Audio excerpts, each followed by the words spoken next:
My family begged me to hide my military uniform in a closet at my brother's wedding.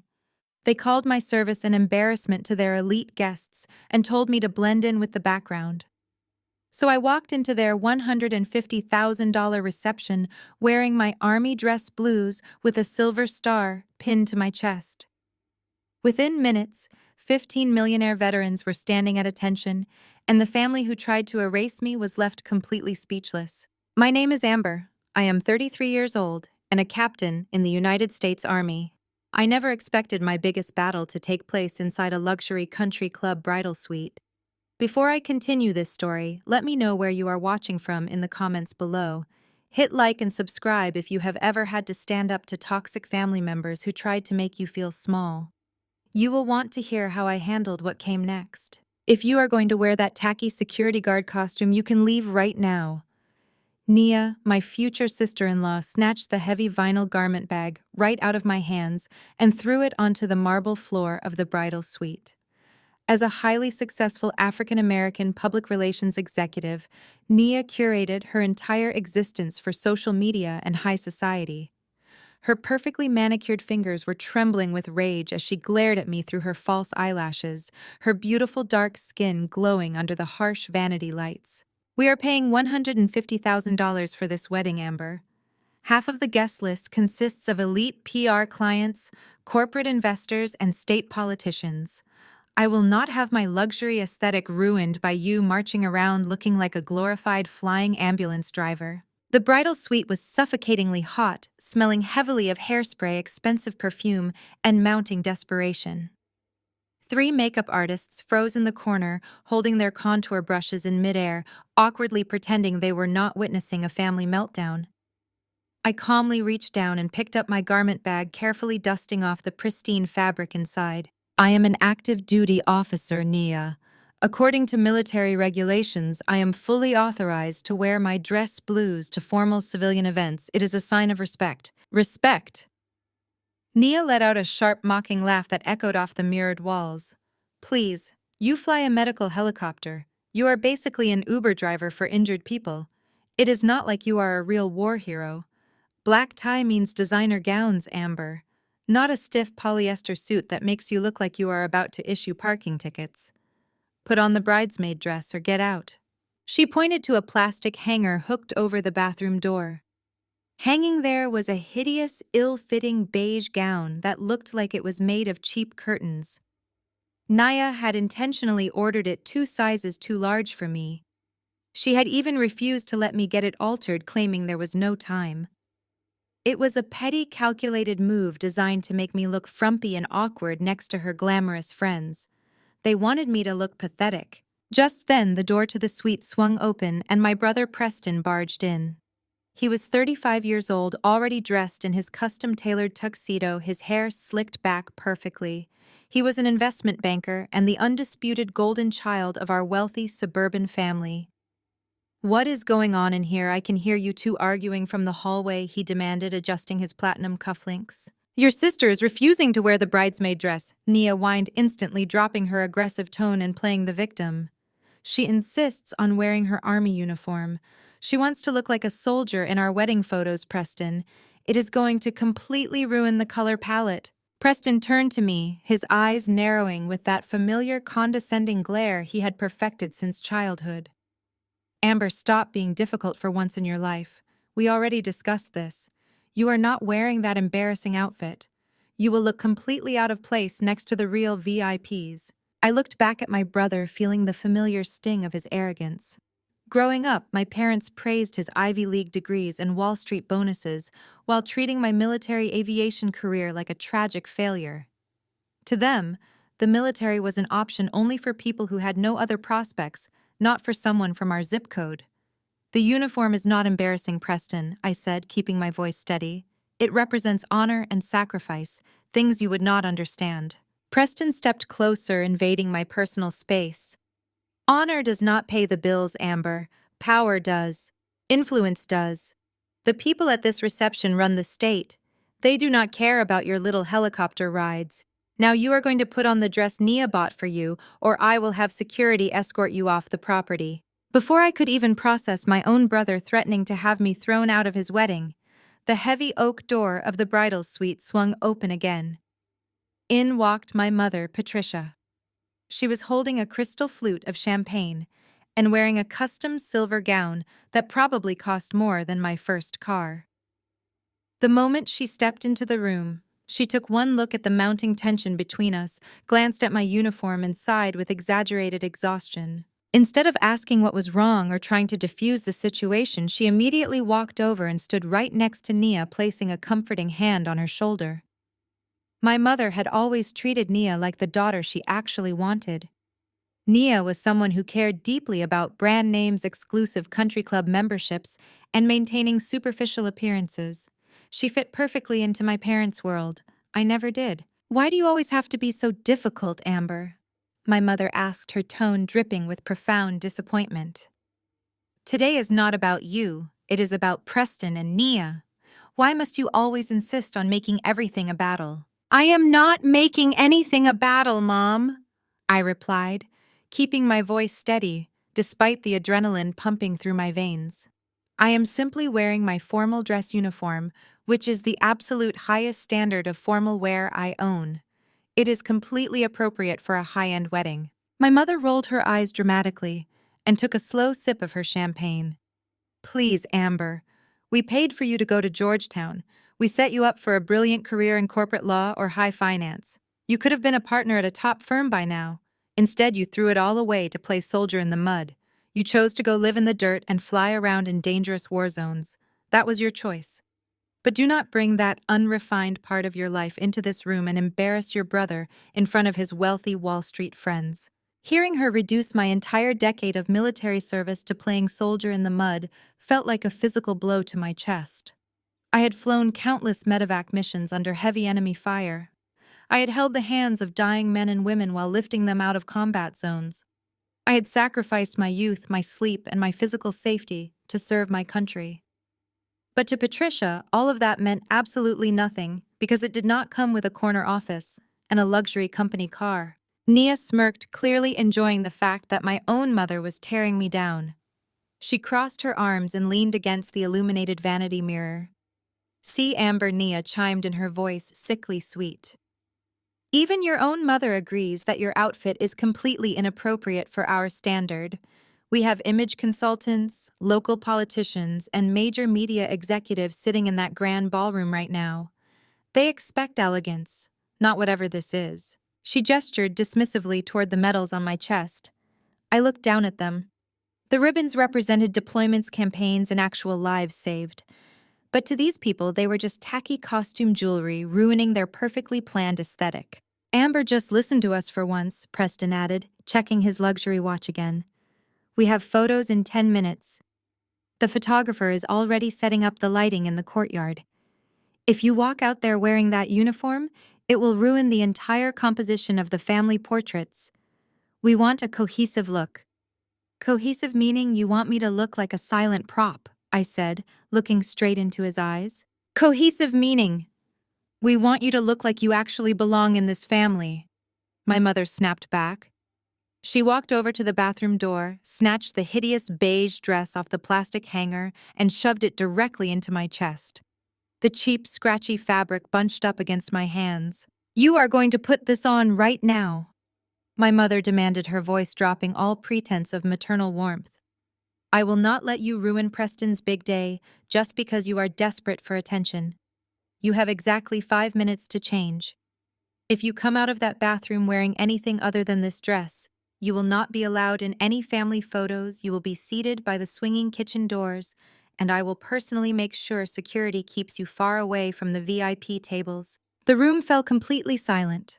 The makeup artists in the corner were staring at the floor, pretending they were invisible. Nia was smiling triumphantly, adjusting her diamond necklace. Preston looked impatient, already turning his back on me to check his phone. My mother stood there with her arms crossed, waiting for me to submit, just like they always expected me to. I looked down at the beige dress in my hands, feeling the weight of their combined contempt pressing down on me. I had a choice to make.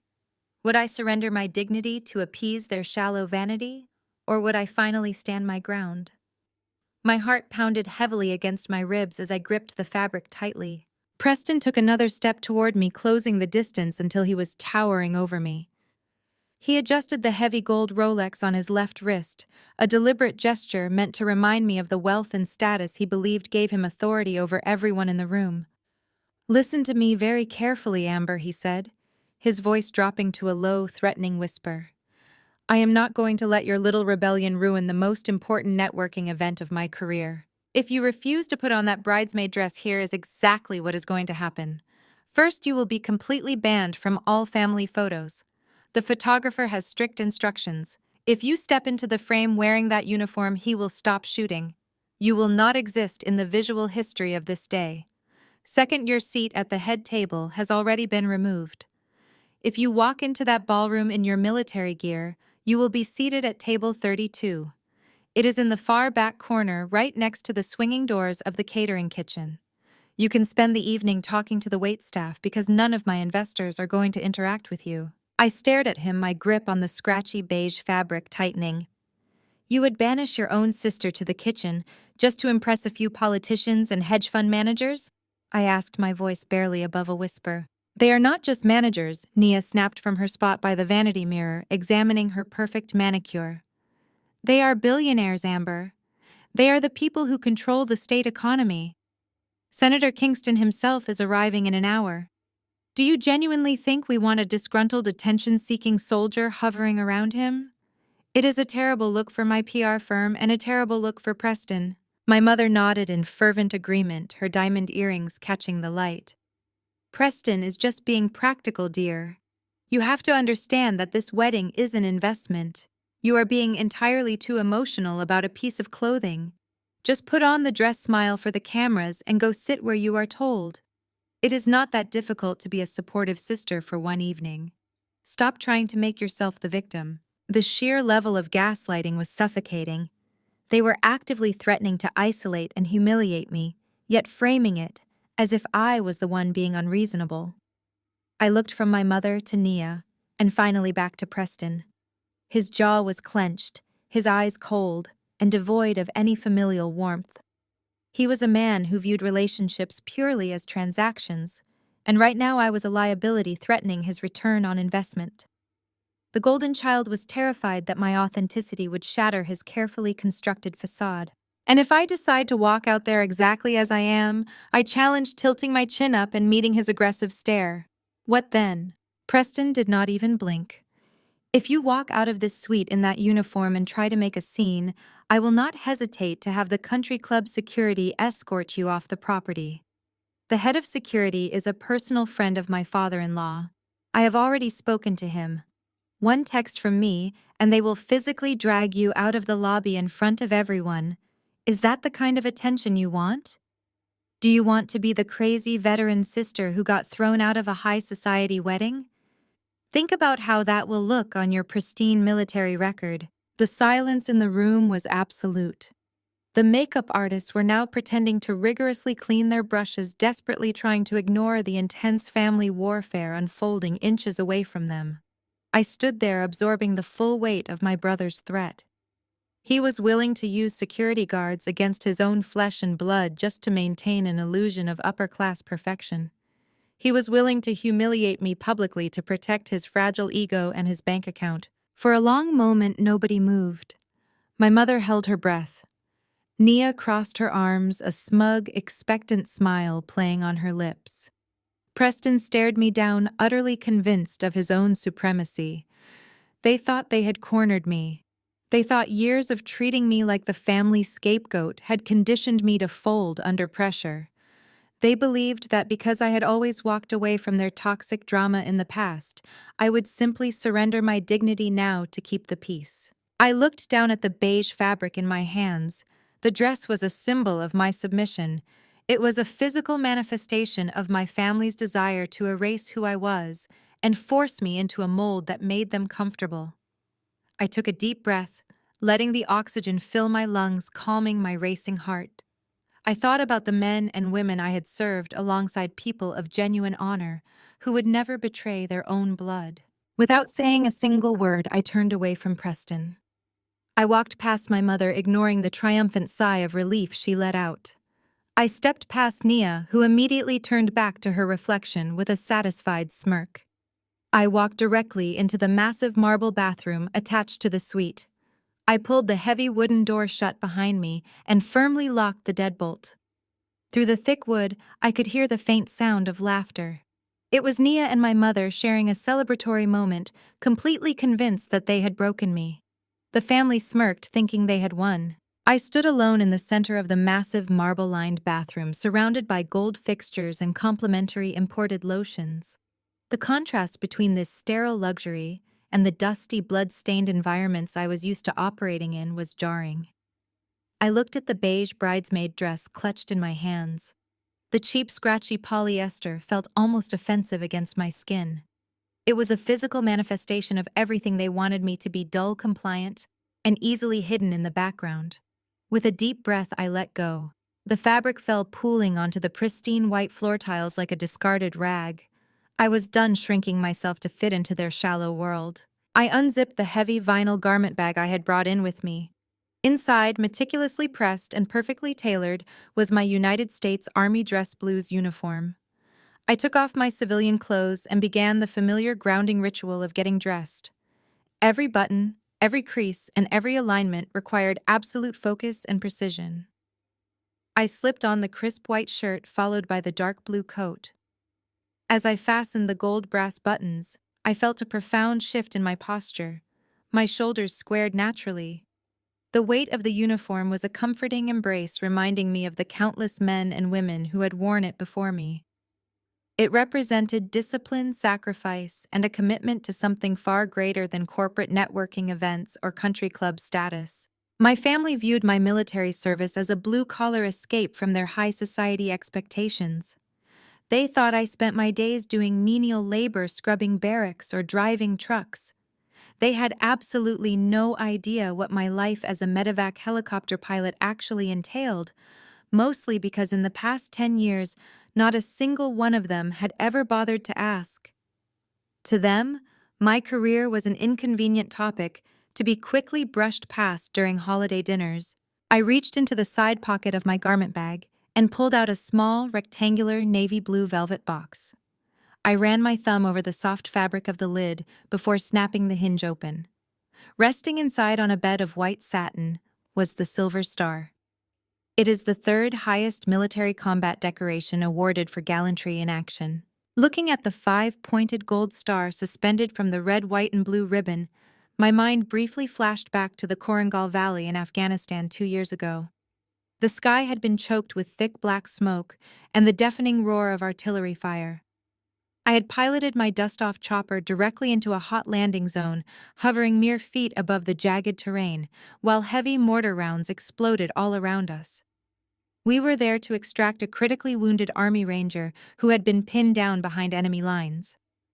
My crew and I took heavy fire, our aircraft taking multiple rounds to the fuselage, but we held our position just long enough to pull that bleeding soldier on board. I navigated us out of the kill zone on pure adrenaline and training, saving his life and the lives of my crew. It was a highly classified rescue mission. I was awarded the Silver Star in a quiet private ceremony on base. When I called my parents that week, hoping for a sliver of connection, my mother had interrupted me to complain about the caterer for a charity gala she was hosting. She never asked how my deployment was going, and I never found the space to tell her that I had looked death in the face. They did not know about the medal. They did not know about the blood.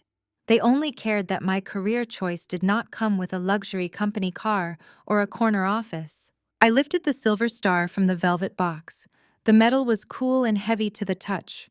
With steady hands, I carefully measured the placement and pinned it securely to the left breast of my uniform, right above my heart, aligning it perfectly with my other ribbons and commendations. The metal caught the harsh light of the bathroom vanity, gleaming brightly. It was not a piece of designer jewelry meant to flaunt wealth. It was a physical testament to courage and the sheer will to survive. I looked at my reflection in the massive mirror. The woman staring back at me was not the quiet, compliant little sister they were so used to bullying. She was an officer who had earned her place in the world through grit and fire. I adjusted my collar one last time, ensuring every inch of the uniform was immaculate. I reached for the brass handle of the bathroom door and unlocked the deadbolt with a loud metallic click. I gripped the handle firmly, took one final steadying breath, and pushed the heavy wooden door open. I stepped out of the bathroom and back into the center of the bridal suite. The room went dead silent. My mother dropped her jaw so fast she nearly spilled her champagne. The three makeup artists in the corner stopped breathing altogether, their eyes darting between my gleaming silver star and Nia's furious reflection in the vanity mirror. I did not give any of them the opportunity to speak. I did not wait for the inevitable barrage of insults or the desperate attempts to gaslight me back into submission. My boots clicked sharply against the marble floor as I bypassed them completely, opened the heavy suite door, and stepped out into the lavishly decorated hallway of the country club. The corridor was a suffocating display of excessive wealth, lined with massive white floral arrangements, crystal sconces, and velvet-draped windows overlooking a pristine golf course. I kept my gaze forward, my military bearing instantly kicking in. For the first time all day, I felt completely grounded in reality. The familiar weight of the uniform acted as an impenetrable shield against the toxic environment I had endured for my entire life. It reminded me of who I actually was, far away from their petty judgments. But my moment of hard-won peace was violently cut short. "Amber, stop right there!" Preston yelled, his heavy footsteps echoing loudly down the corridor. I heard the frantic clicking of Nia's designer heels right behind him. They had chased after me, unable to stand the fact that I had completely ignored their authority and shattered their illusion of control. I stopped a few feet away from the grand wooden doors leading into the main ballroom, turning around slowly to face them. Nia looked absolutely deranged. Her carefully curated high society public relations persona had completely evaporated. In its place was a frantic, narcissistic bride who realized she was losing control of her perfect narrative. She marched right up to me, her face flushed with anger, pointing a manicured finger directly at my chest. "Are you actually insane?" Nia shrieked, her voice echoing shrilly against the vaulted ceiling. "How dare you walk out of that room wearing that hideous masculine costume? You are doing this on purpose. You are deliberately trying to upstage me on my wedding day. You know all my elite clients are in that ballroom right now, and you just want them to look at you instead of me. You want everyone to ask about your stupid little medals instead of admiring my custom designer gown." Her hysteria was genuinely astounding yet completely predictable. She was projecting all of her own deep-seated insecurities directly onto me.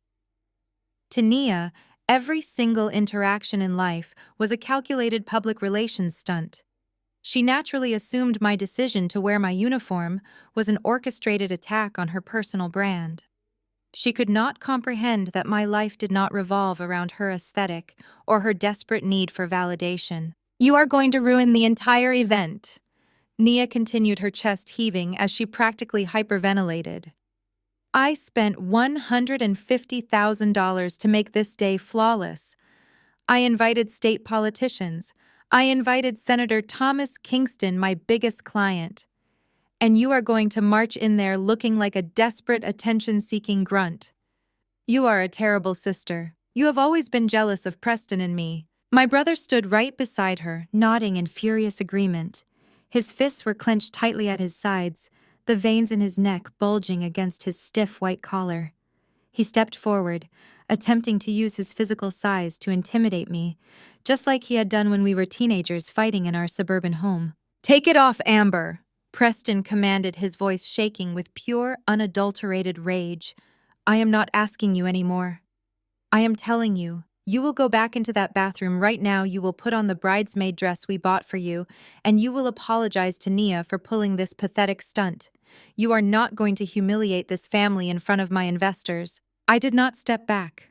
I did not shrink away from his anger. I looked at the two of them, a high-powered investment banker and a luxury public relations executive, throwing a complete temper tantrum in a country club hallway because they could not force me to wear a beige dress. "I earned this uniform," I told them calmly, my voice steady and unwavering. "Every single thread, every ribbon, and every piece of brass on this coat represents blood, sweat, and sacrifices you could never possibly endure." I am attending this wedding as a guest, Preston, not your prop. I am not here to be posed in the background to make you look like a perfect, cohesive family. I am here as myself.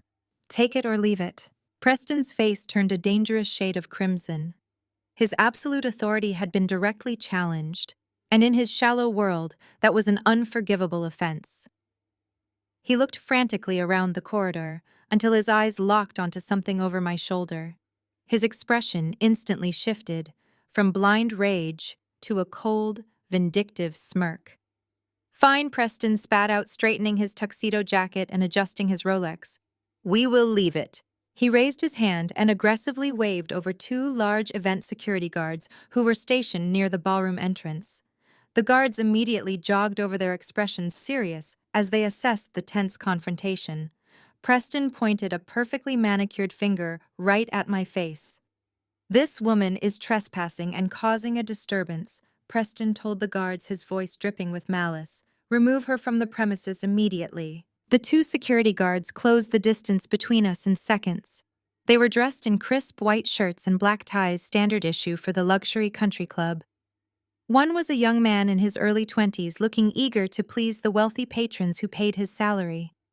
The other was an older man, late 50s perhaps, with silver hair clipped tight to his scalp and a hardened posture that immediately signaled prior military service. Grab her by the arms and escort her out the service doors, Preston barked, snapping his fingers at the men as if they were disobedient dogs. She is not on the guest list anymore. I want her gone before the cocktail hour begins. Nia crossed her arms, tapping her designer heel impatiently against the marble floor. And make sure she does not try to sneak back in through the kitchen. If any of my guests see her, I will personally ensure the club manager fires both of you by tomorrow morning. The younger guard stepped forward, reaching out a hand to grab my left bicep. I did not flinch. I simply shifted my weight, dropping my center of gravity into a defensive stance taught in basic training. I was prepared to protect myself, but I kept my face entirely impassive. I would not give Preston the satisfaction of seeing me lose my composure. Before the young guard's hand could make contact with my jacket, the older guard suddenly shot his arm out and grabbed his younger partner's wrist. Stand down! The older guard ordered, his voice low, but carrying an undeniable edge of authority. The younger guard looked confused, pulling his hand back and looking between his partner and my brother. What are you doing, man? Mr. Preston said to throw her out. We are going to get in trouble. The older guard did not look at his partner. His eyes were locked onto my uniform. He had been assessing the situation, and now his gaze traced the gold brass buttons, the unit insignia, and finally, the cluster of ribbons on my left breast. His eyes stopped moving the second they landed on the silver star. I watched his breath hitch slightly. The tension in his jaw relaxed, replaced by an expression of profound recognition and respect. What is the holdup? Preston yelled, taking an aggressive step toward the guards. I am a platinum member here. My father-in-law plays golf with the owner. Throw this woman out right now, or I will have your badges. The older guard completely ignored Preston. He stepped around his younger partner, stood directly in front of me, and snapped his heels together. His back straightened into a rigid line. With absolute precision, he raised his right hand and delivered a crisp, perfect military salute. Captain! The older guard said, his voice filled with reverence. It is an honor to have you at this facility. I immediately returned the salute, acknowledging a fellow service member. The familiar gesture cut through the toxic atmosphere of the country club hallway like a blade. The younger guard immediately backed away, his eyes wide as he realized he had almost laid hands on a superior officer. What the hell are you doing? Preston screamed, his face turning purple with outrage. Are you saluting her? I pay your salary. I gave you a direct order to remove her from my wedding. The older guard slowly lowered his hand, turning his head just enough to look at my brother with undisguised contempt. Sir, I served 20 years in the Marine Corps, the guard said, his tone dangerously calm. I know exactly what it takes to earn the uniform this woman is wearing. More importantly, I know what it takes to earn the silver star pinned to her chest. That medal is awarded for gallantry in action against an enemy of the United States. It means she put her life on the line to save others under extreme combat conditions. Preston scoffed loudly. I do not care what some piece of metal means. She is ruining my aesthetic. The guard squared his shoulders, stepping between me and Preston. It is not just a piece of metal, sir. It is a symbol of unimaginable sacrifice. I will not lay a hand on a decorated combat veteran. Throwing a commissioned officer with a silver star out the back door like common trash would be a profound disgrace.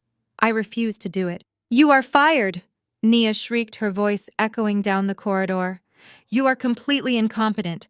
I will call the manager right now and have you thrown out onto the street along with her. You can call whoever you want. Ma'am, the guard replied, completely unbothered by her hysterical threats. But as long as I am standing in this hallway, nobody is forcing this officer to leave. She earned the right to walk into any room she pleases. Preston looked like he was going to have an aneurysm. He was a man who believed his bank account could buy anything, including absolute obedience. Seeing a working-class security guard explicitly defy a direct order from a millionaire investment banker shattered his illusion of supreme control. He pulled out his luxury smartphone with shaking hands, frantically dialing the club manager, his thumb jabbing at the screen in pure panic. I stood tall, feeling a wave of solidarity from the older veteran. Preston and Nia had tried to use the security staff as a weapon to humiliate me. Instead, their actions had only highlighted their own pathetic arrogance, and the very men they tried to control were now standing guard to protect my dignity. Preston stared at the security guard, his face a mask of disbelief and fury. He opened his mouth to scream another order, but quickly snapped it shut. A few early arriving guests were beginning to filter into the far end of the hallway, holding glasses of champagne and looking in our direction. Preston cared about his public image more than oxygen. He knew that throwing a screaming fit and physically fighting a security guard in front of his wealthy investors would destroy the sophisticated facade he had spent years building.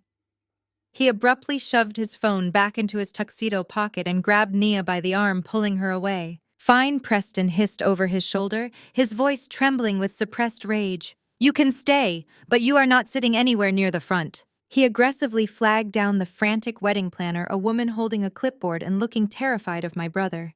He pointed directly at me and ordered her to change my seating assignment for the ceremony immediately.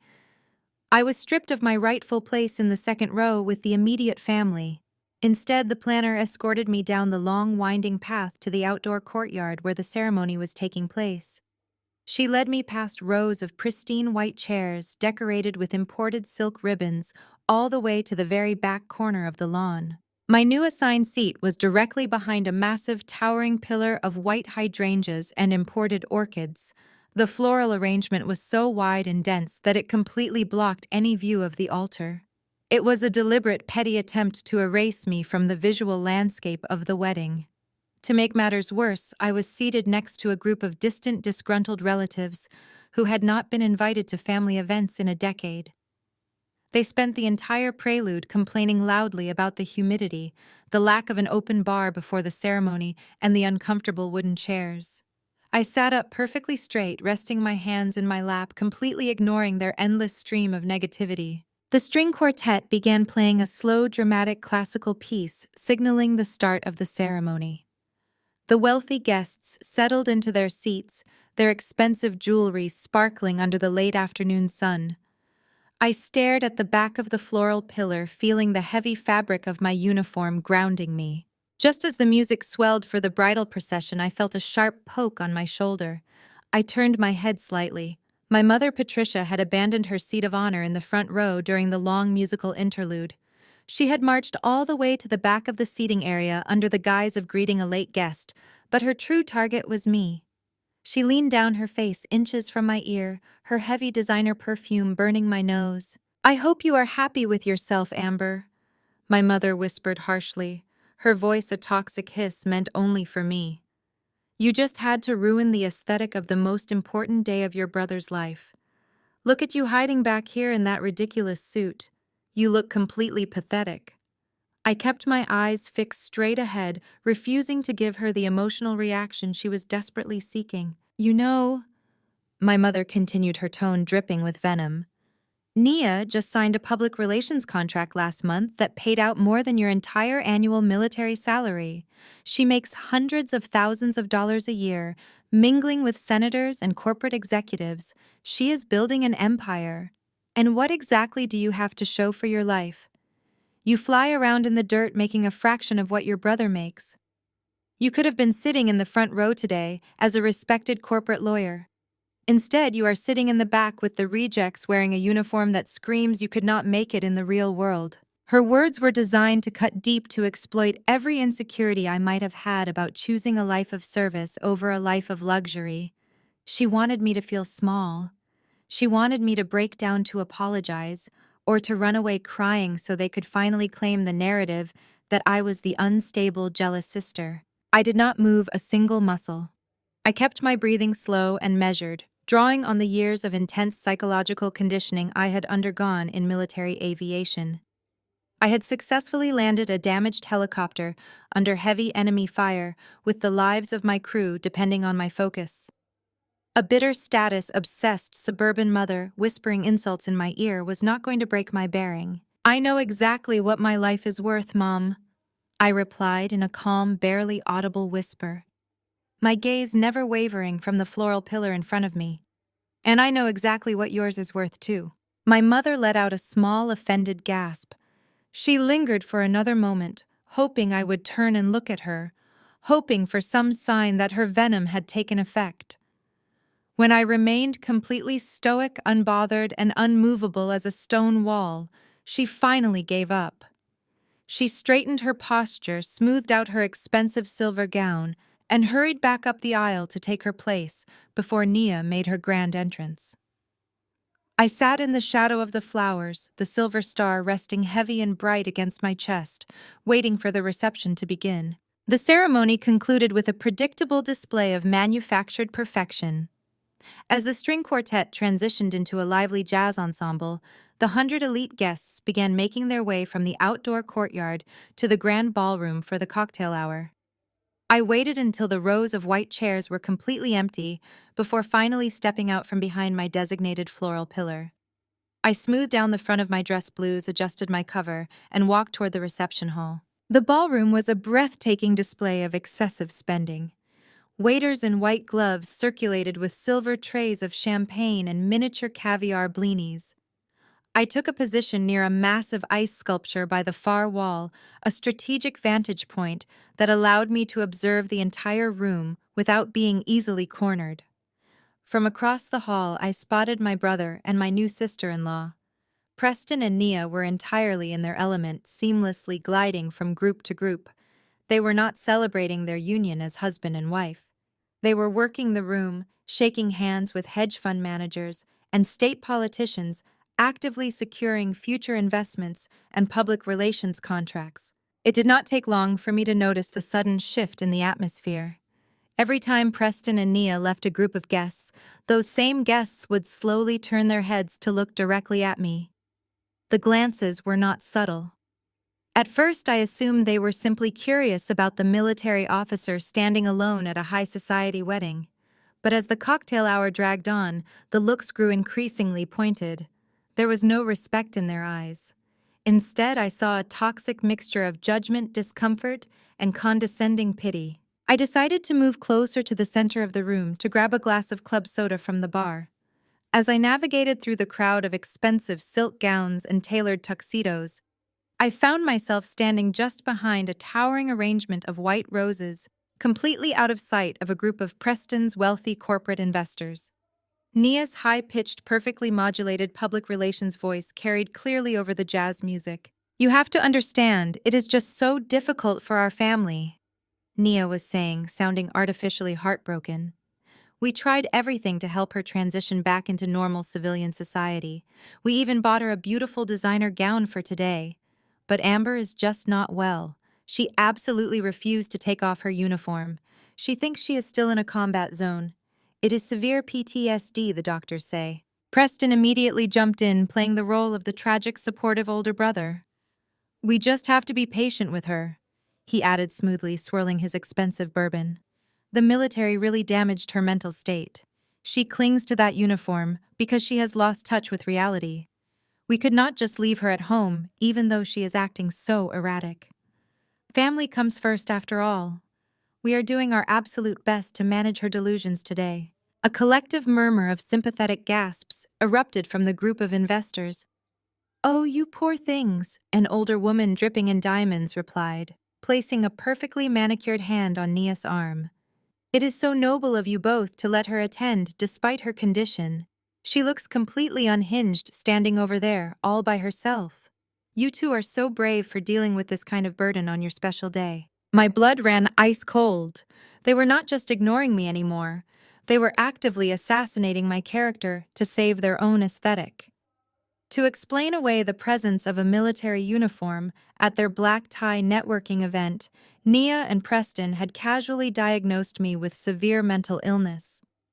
They were weaponizing the very real, very serious struggles of combat veterans to paint themselves as philanthropic martyrs. I stepped away from the floral arrangement, walking directly into the open. As I passed by the group, the conversation instantly died. The wealthy investors stared at me with wide, cautious eyes, as if I were a wild animal that might suddenly snap. A local politician actually took a physical step backward, shielding his wife. The smear campaign was working flawlessly. To the elite guests in that room, I was no longer an active-duty army captain or a decorated medevac pilot. Thanks to my own brother, I was a broken, unstable liability who needed to be handled with extreme caution. I refused to break my military bearing. I kept my head high, my posture rigid, and my expression completely neutral. I would not give them the satisfaction of seeing me sweat, nor would I validate their vicious lies by causing a scene. I simply held my glass of club soda and allowed their ignorant, pitying stares to wash over me, knowing the unshakable truth of exactly who I was and what I had survived. I stood near the ice sculpture, knowing the unshakable truth of exactly who I was and what I had survived. The soft, upbeat rhythm of the live jazz band continued to play, masking the toxic whispers circulating through the ballroom. I took a slow sip of my club soda, allowing the icy liquid to ground me. Out of the corner of my eye, I noticed a figure detaching from the crowd of elite investors and making a direct path toward me. It was my father, Richard. He was wearing a custom-tailored black tuxedo that fit his tall frame perfectly. His silver hair was impeccably styled, and he carried that distinct aura of old money and quiet authority that he had cultivated over decades of corporate dominance. In my family, my mother was the loud, emotional enforcer of the rules. My father, however, operated differently. He was the silent architect of our family dynamic. He rarely yelled. He avoided messy public confrontations at all costs. Instead, his weapon of choice had always been his checkbook. He controlled everything and everyone by funding their lifestyles. As he approached my corner of the room, his face was set in a tight artificial smile designed for the public eye. He stopped a few feet away, glancing nervously over his shoulder to ensure none of Preston's wealthy business partners were within earshot. He did not ask how I was doing. He did not ask why I had been banished to the back row during the ceremony. He certainly did not apologize for the vicious, fabricated rumors his son and daughter-in-law were currently spreading about my mental health. "Amber, we need to have a practical conversation," my father said, his voice low and strictly transactional.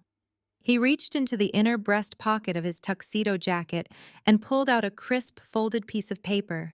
He held it between his index and middle finger, extending his hand toward me. I looked down at the paper, then back up to his face. "What is this?" I asked, my tone perfectly neutral. "Tone. Take it," he urged, pressing the paper closer to me. "It is a check for $5,000. I want you to call an Uber quietly, walk out the side exit near the coat check, and go home. Use the money to take a vacation. Go to a nice spa in the mountains for a week. Clear your head. Relax. Do whatever you need to do to get yourself right."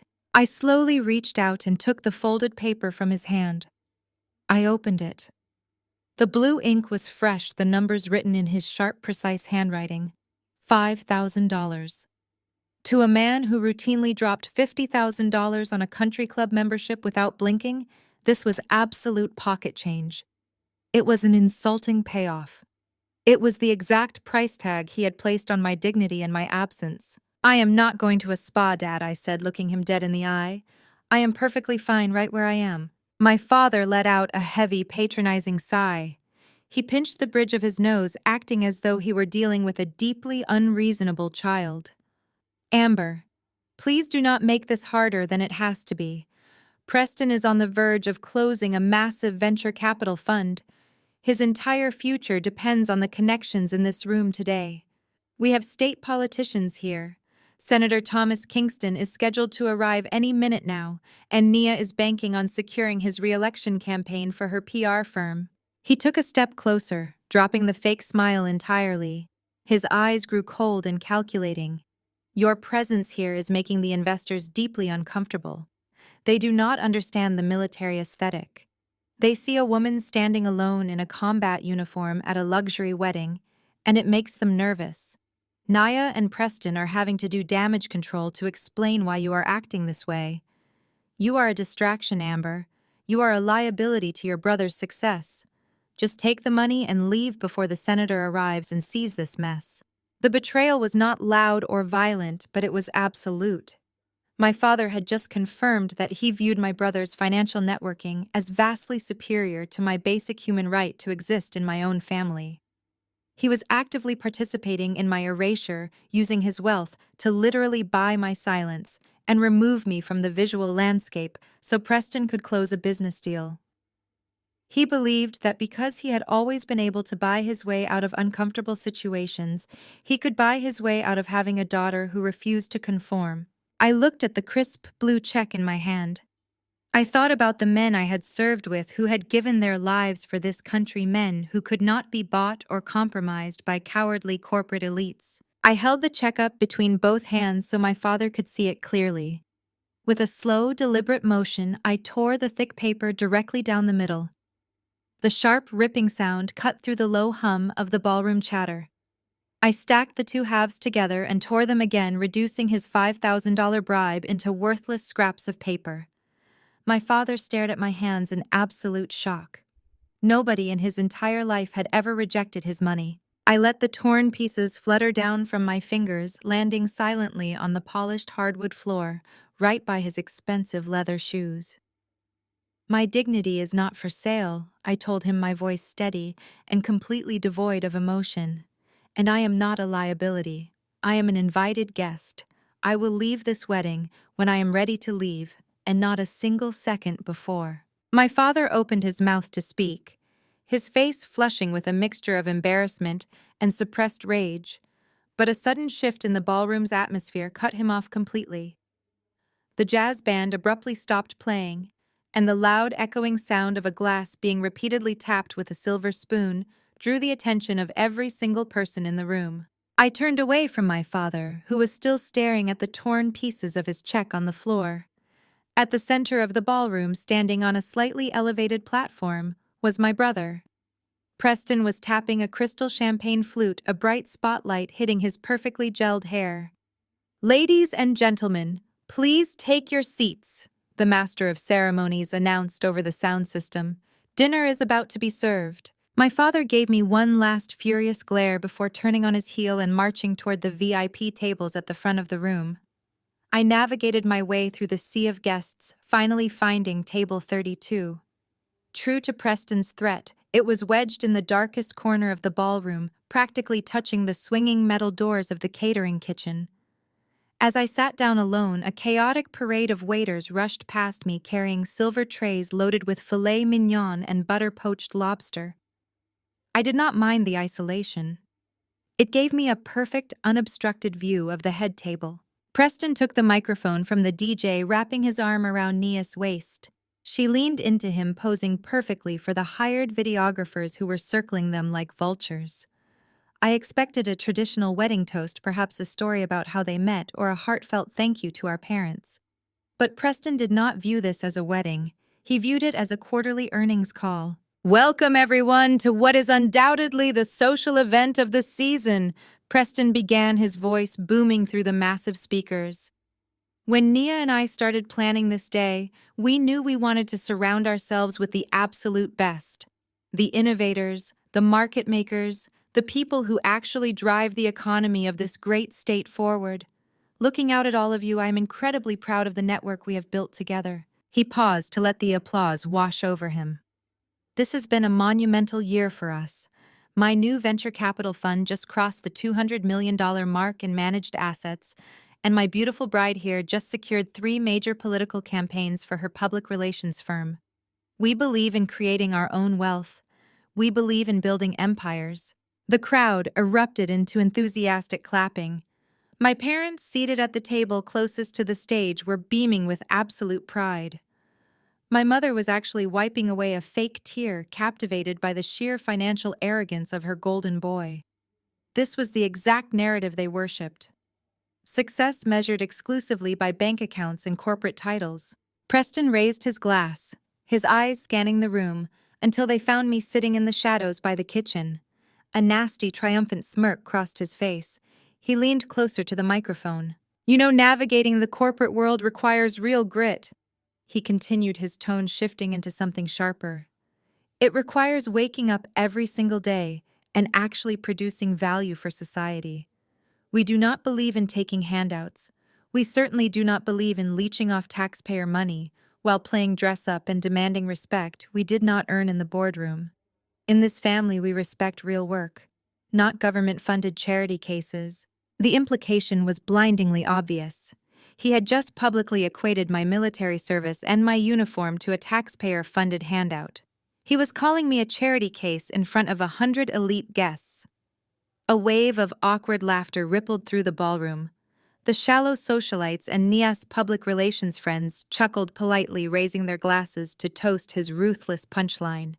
My mother nodded in agreement, completely unbothered by the fact that her son had just publicly humiliated her daughter. I sat perfectly still, my hands resting lightly on the white tablecloth. I did not flush with embarrassment. I did not look down. I maintained strict eye contact with Preston across the massive room, letting him see that his pathetic attempt to diminish me had failed completely. His joke was a desperate maneuver from a weak man who felt threatened by a strength he could not buy. But while Preston basked in the scattered applause, completely high on his own arrogance, he failed to notice the subtle shift happening at the most important tables in the room. The sycophants were laughing, but the real power brokers were not. At table 1, located directly in front of the stage, sat a group of older gentlemen in impeccably tailored suits. These were the senior politicians and veteran CEOs Preston had spent months desperately trying to court. They were not chuckling. In fact, their expressions had gone completely cold. One of the men, a retired defense contractor with a rigid posture, slowly lowered his glass to the table. He leaned over and whispered something to the man sitting next to him, a prominent state judge. Both men turned their heads simultaneously, looking past the stage, past the crystal chandeliers, and locking their eyes directly onto me and the silver star gleaming on my chest. A deep, disapproving frown settled on the judge's face as he looked back at my brother. I watched the silent exchange from my corner, knowing that Preston had just made a catastrophic miscalculation. He assumed his wealthy audience shared his toxic worldview, completely oblivious to the fact that many of the men he was trying to impress had either served in the military themselves or held deep respect for those who did. His arrogant toast was the beginning of his own undoing. Before I could fully process the shift happening at the VIP tables, a loud burst of giggles erupted directly to my right. I turned to see 3 of Nia's bridesmaids approaching my secluded table. They were wearing the same hideous beige dresses I had refused to wear, though on them the cheap fabric was perfectly tailored and heavily accessorized. They smelled overwhelmingly of vanilla body spray and expensive vodka. They pulled out the empty chairs around my table without asking, and sat down, leaning in close with predatory smiles. "Well, if it is not the family outcast," the tallest bridesmaid sneered, resting her chin on her hand. Her name was Brittany, and she worked as a junior account executive at Nia's public relations firm. "Nia told us you were acting a little unstable today, but I did not realize you were actually going to wear a full costume to a black tie wedding." I did not respond. I simply took another sip of my club soda, my eyes fixed on the stage where Preston and Nia were still posing for photos. My silence only seemed to agitate them further. "So tell us," Amber, the second bridesmaid, chimed in, a blonde woman whose name I did not know. "Did you actually buy those little medals online, or did you find them at an antique store? I mean, it is a smart trick. Do you wear this outfit to get military discounts at coffee shops and movie theaters? Because honestly, there is no way a woman who looks like you actually earned any of that." They erupted into another fit of high-pitched laughter, clutching their champagne flutes. They were actively trying to provoke me, acting as loyal foot soldiers in Nia's ongoing campaign to humiliate me. They wanted me to get angry. They wanted me to yell or throw a drink so they could run back to the bride and report that her crazy sister-in-law had finally snapped. I set my glass down on the table with a soft clink. I looked directly at Brittany, meeting her condescending stare with absolute calm. "I did not buy these medals online, Brittany. I earned them over the course of a decade of active duty service. I am a captain in the United States Army, and I pilot medevac helicopters." The blonde bridesmaid rolled her eyes dramatically, swishing the ice in her glass. "Oh, so you are just a glorified nurse who knows how to fly. That is cute. Nia said you just drive an ambulance for the military. I am sure it is very stressful handing out band-aids, but you really do not need to wear a uniform to a wedding to prove a point." The sheer ignorance was staggering. They had absolutely no concept of what my job actually entailed. To them, the military was an abstract concept they only saw in movies, and women in the military were entirely invisible to them. "A medevac pilot does not hand out band-aids," I explained, keeping my voice remarkably steady. "We fly unarmed helicopters directly into active combat zones. We land under heavy enemy fire to extract critically wounded soldiers who will die if they do not reach surgical care within the hour. We are often the only lifeline between a soldier surviving an ambush and returning home in a flag-draped coffin. My crew and I have saved dozens of lives. It is a profound responsibility, and I wear this uniform to honor the sacrifices of the men and women I serve alongside." The three women stared at me for a long moment, blinking in confusion. They were waiting for me to apologize or to back down, and my calm, authoritative explanation had short-circuited their mean girl script. However, their empathy was non-existent. After a few seconds of silence, Brittany let out a loud, theatrical sigh. "Wow, you really take yourself seriously, do you not?" Brittany scoffed, standing up from the table. "Honestly, you are just bringing down the entire vibe of the reception. You are so intense and depressing. No wonder Preston and Nia did not want you sitting in the front. You should really just take your father's money and go home before you embarrass yourself any further." The three bridesmaids turned their backs on me, giggling, as they walked away, completely dismissing everything I had just said. They retreated to the dance floor, eagerly rejoining the superficial world where their biggest concern was the angle of their next social media photo. I remained seated at table 32, completely unfazed by their petty cruelty. I knew exactly what I had survived, and I knew that their opinions held absolutely no weight in the real world. As I watched them blend back into the crowd, a sudden commotion at the main entrance of the ballroom caught my attention. As I watched them blend back into the crowd, a sudden commotion at the main entrance of the ballroom caught my attention. The heavy oak doors swung open, and the low hum of polite conversation instantly evaporated. A wave of hushed, excited whispers swept across the room like electricity. The waitstaff stopped pouring champagne. The jazz band abruptly ended their song, unsure if they should continue playing. Standing in the doorway, flanked by two imposing security guards in dark suits, was Senator Thomas Kingston. He was a tall, distinguished man in his late 60s, with a thick head of silver hair and a deeply lined face that spoke of decades spent navigating the high-pressure world of state politics. He was wearing a classic navy blue suit that looked effortlessly expensive. As a ranking member of the Senate Armed Services Committee, Kingston held immense power. He controlled military budgets, defense contracts, and massive infrastructure projects. To the corporate elites in the room, he was not just a politician. He was a walking vault of taxpayer money waiting to be unlocked. Nia and Preston had been posing for a photographer near the ice sculpture, but the moment the senator walked in, they completely abandoned their own wedding reception.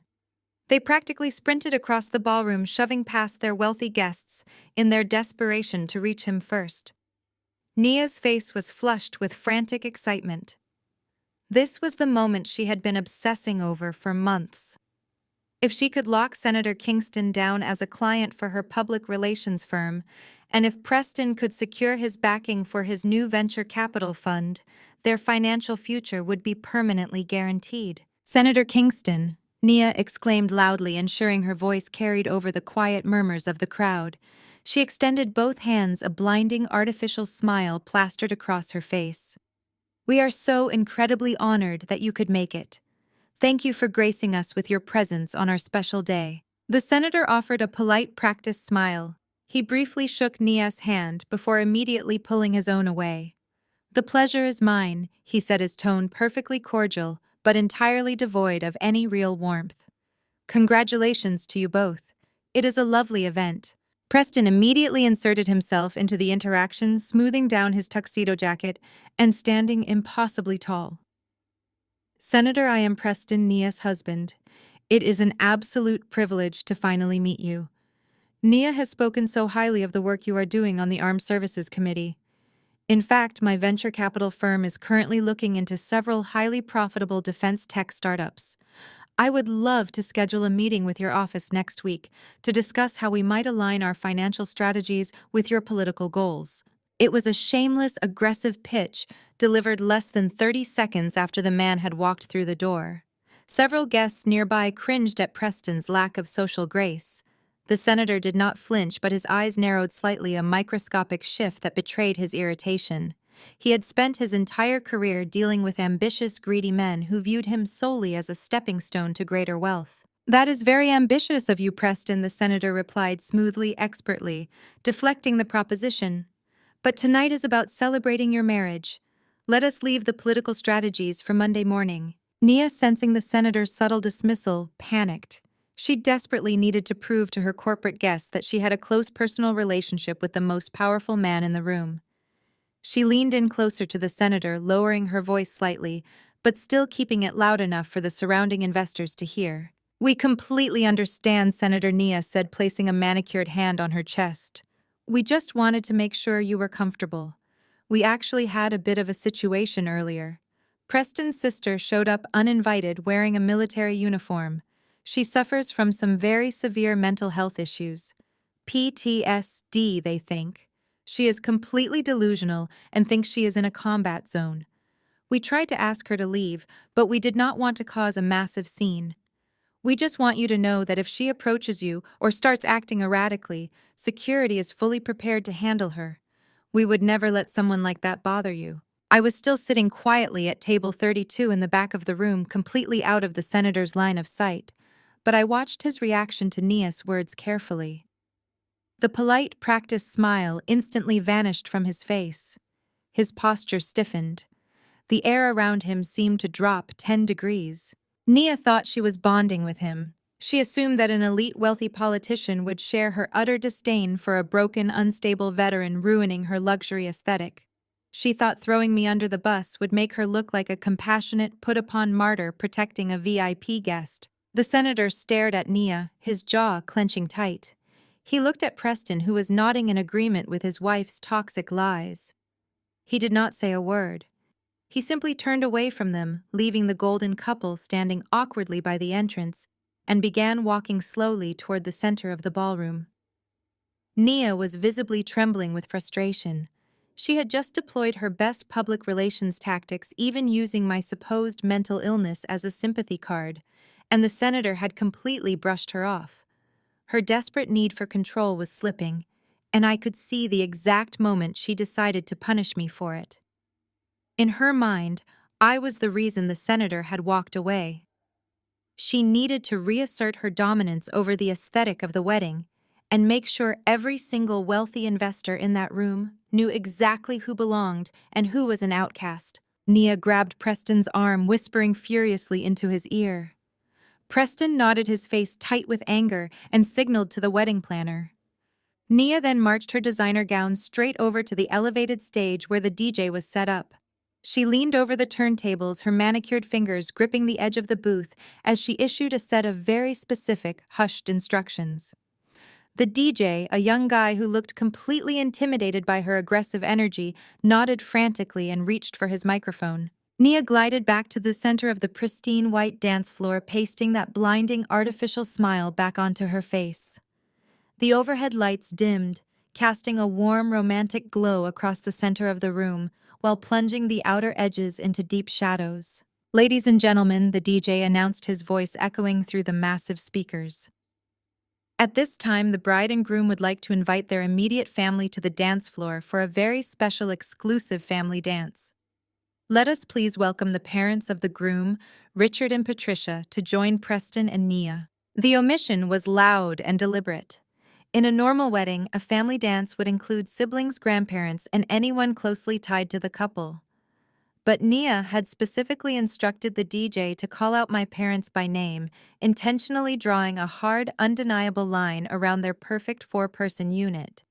It was a public execution of my place in the family. My mother and father eagerly stood up from their VIP table. Patricia smoothed down her silver gown, beaming with absolute pride, as she walked onto the floor and took my father's hand. The four of them stood in the center of the room, surrounded by a circle of warm light.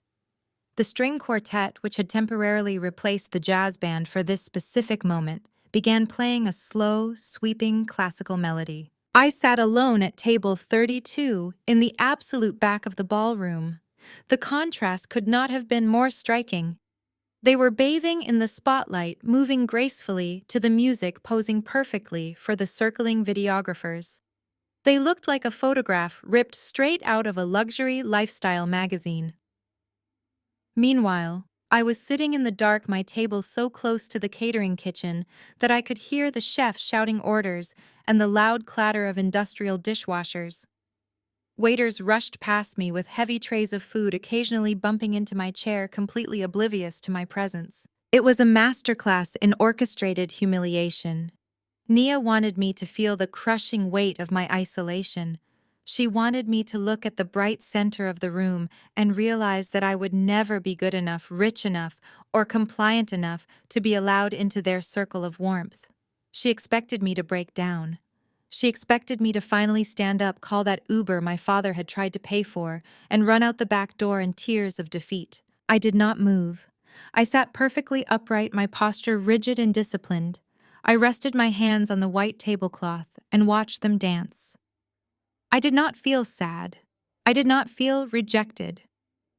Looking at the four of them swaying to the music, performing their fabricated love for an audience of corporate investors, I only felt a profound sense of relief. They were showing the entire room exactly who they were. They were superficial, cruel, and entirely devoid of genuine connection. My parents were so desperate to cling to Preston's wealth that they willingly participated in the public shunning of their own daughter. Every few seconds, Nia would elegantly spin in Preston's arms, using the momentum to shoot a quick, venomous glance in my direction. She was checking on her handiwork, desperately hoping to see me crying in the shadows. When she saw me sitting there completely stoic, unbothered, and meeting her gaze with icy indifference, her artificial smile faltered slightly. She was not the only one watching. From his seat at table 1, Senator Kingston was slowly drinking a glass of water, his sharp eyes taking in the entire scene.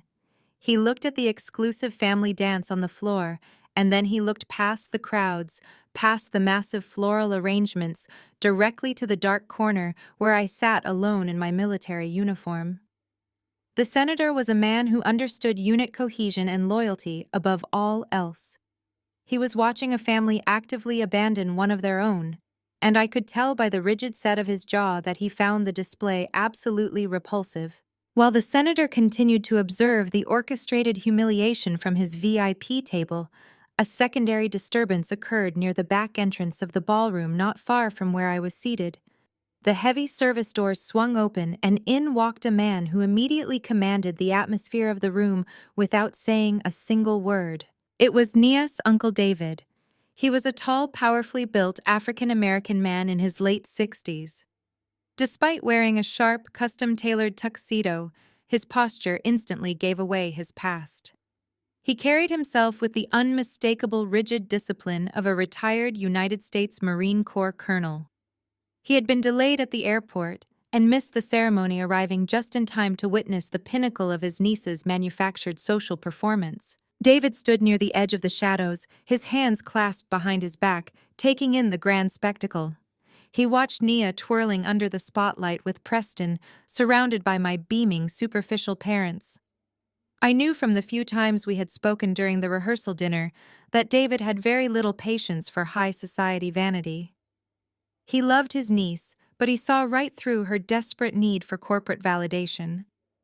He watched the exclusive family dance for a few moments, his expression unreadable, before his sharp eyes began scanning the perimeter of the room. It did not take long for his military radar to lock onto me. Sitting at table 32, practically pressed against the kitchen doors, my army dress blues stood out starkly against the sea of civilian evening wear.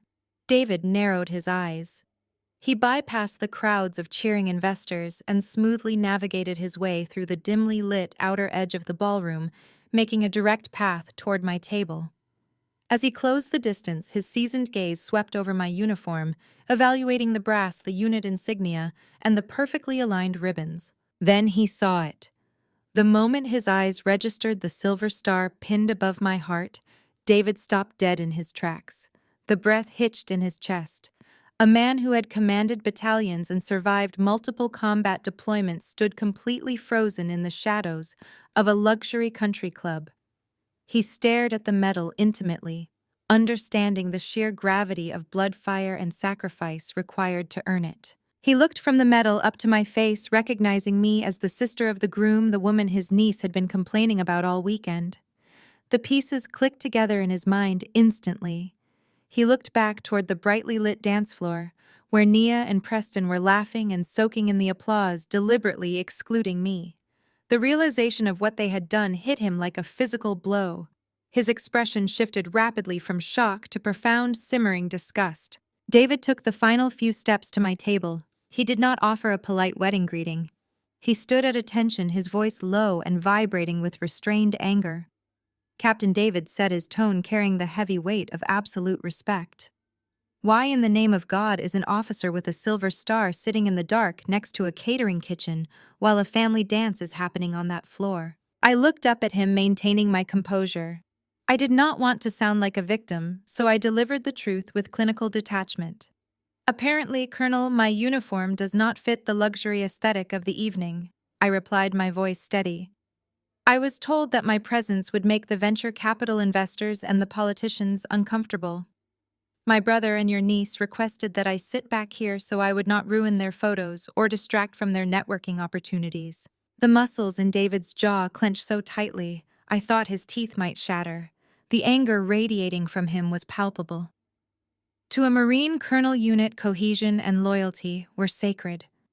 To see his own niece treat a decorated combat veteran with such callous disrespect, treating a hero like a dirty secret to be hidden away, violated every single principle he had lived by. Nia told everyone I was having a mental breakdown, I added, calmly, deciding to give him the full picture. She told the guests I was wearing this because I suffer from severe PTSD and have lost touch with reality. David closed his eyes for a brief second, shaking his head in absolute shame. When he opened them again, there was a cold, hard fire burning in his gaze.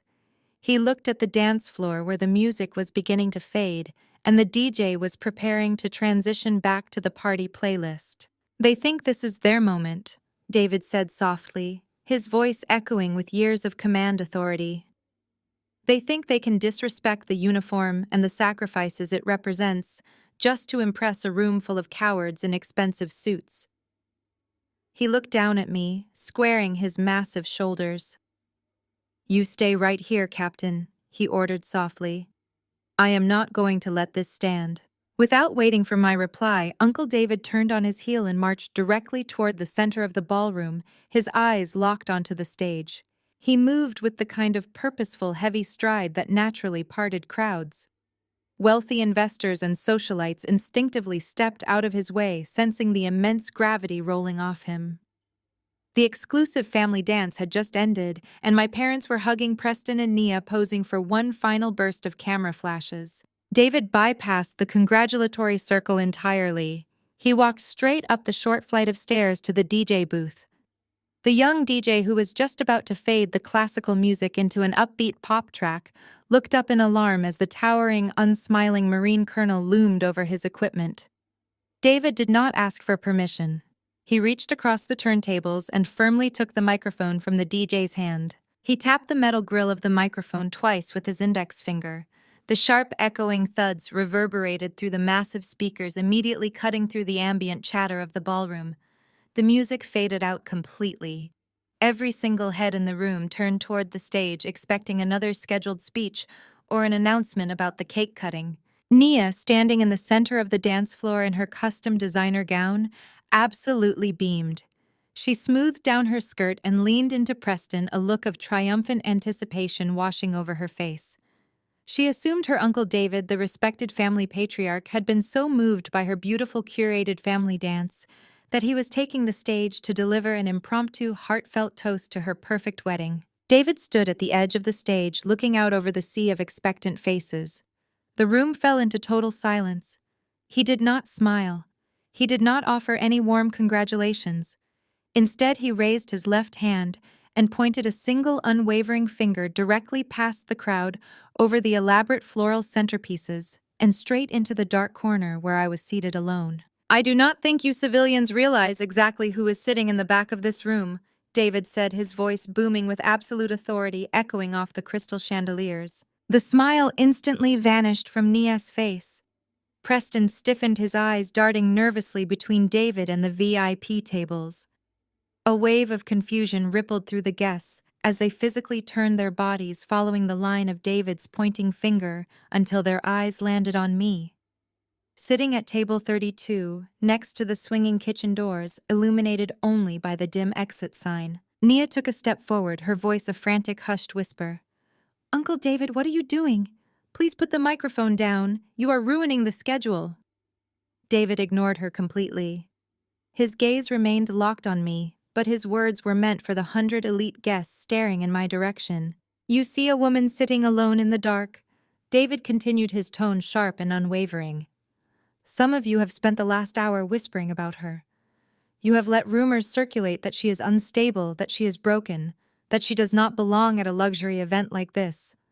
You have looked at the uniform she is wearing and dismissed it as an inconvenience to your aesthetic." My mother, Patricia, went completely pale.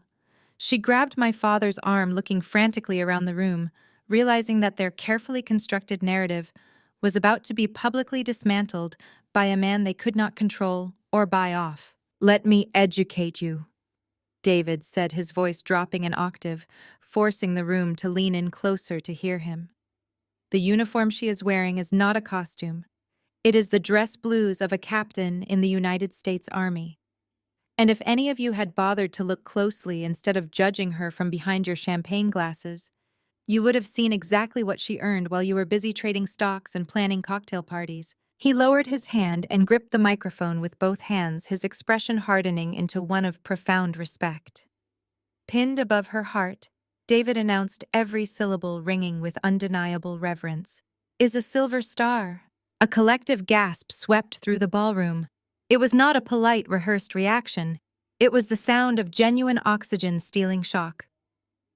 Among the 100 guests, the wealthy politicians, the corporate executives, and the socialites, there was a sudden seismic shift in understanding. For the civilians who did not fully grasp the weight of the medal, the sheer intensity of David's voice told them everything they needed to know. They had been mocking a hero. Preston tried to intervene, marching up to the edge of the stage. "David, that is enough," he hissed angrily. "This is my wedding. You are making my investors uncomfortable." David finally looked down at Preston, his eyes cold and filled with disgust. "Your investors," he repeated, his voice dripping with contempt.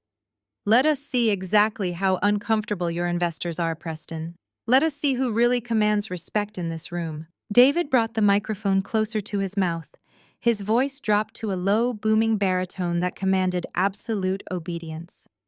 "Ladies and gentlemen, I ask for your immediate attention. There is a silver star in the room. The words hung in the air, heavy and undeniable. For a split second, the civilian guests looked around in confusion, unsure of what the protocol was or what David even meant. But they were not the people David was speaking to. He was speaking to a very specific hidden brotherhood scattered throughout the ballroom. The music was completely dead.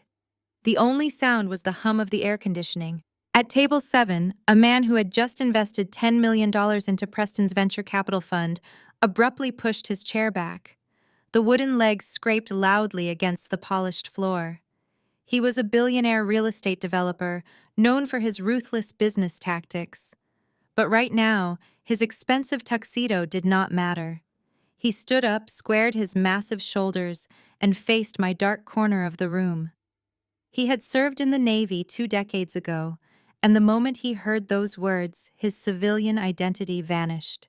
At table 12, the CEO of a major national logistics company gently placed her crystal champagne flute on the white tablecloth.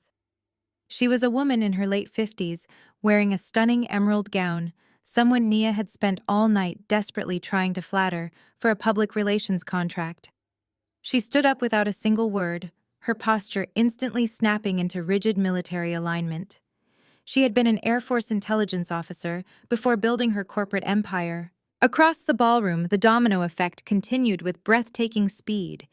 A senior partner at a top law firm rose from his seat.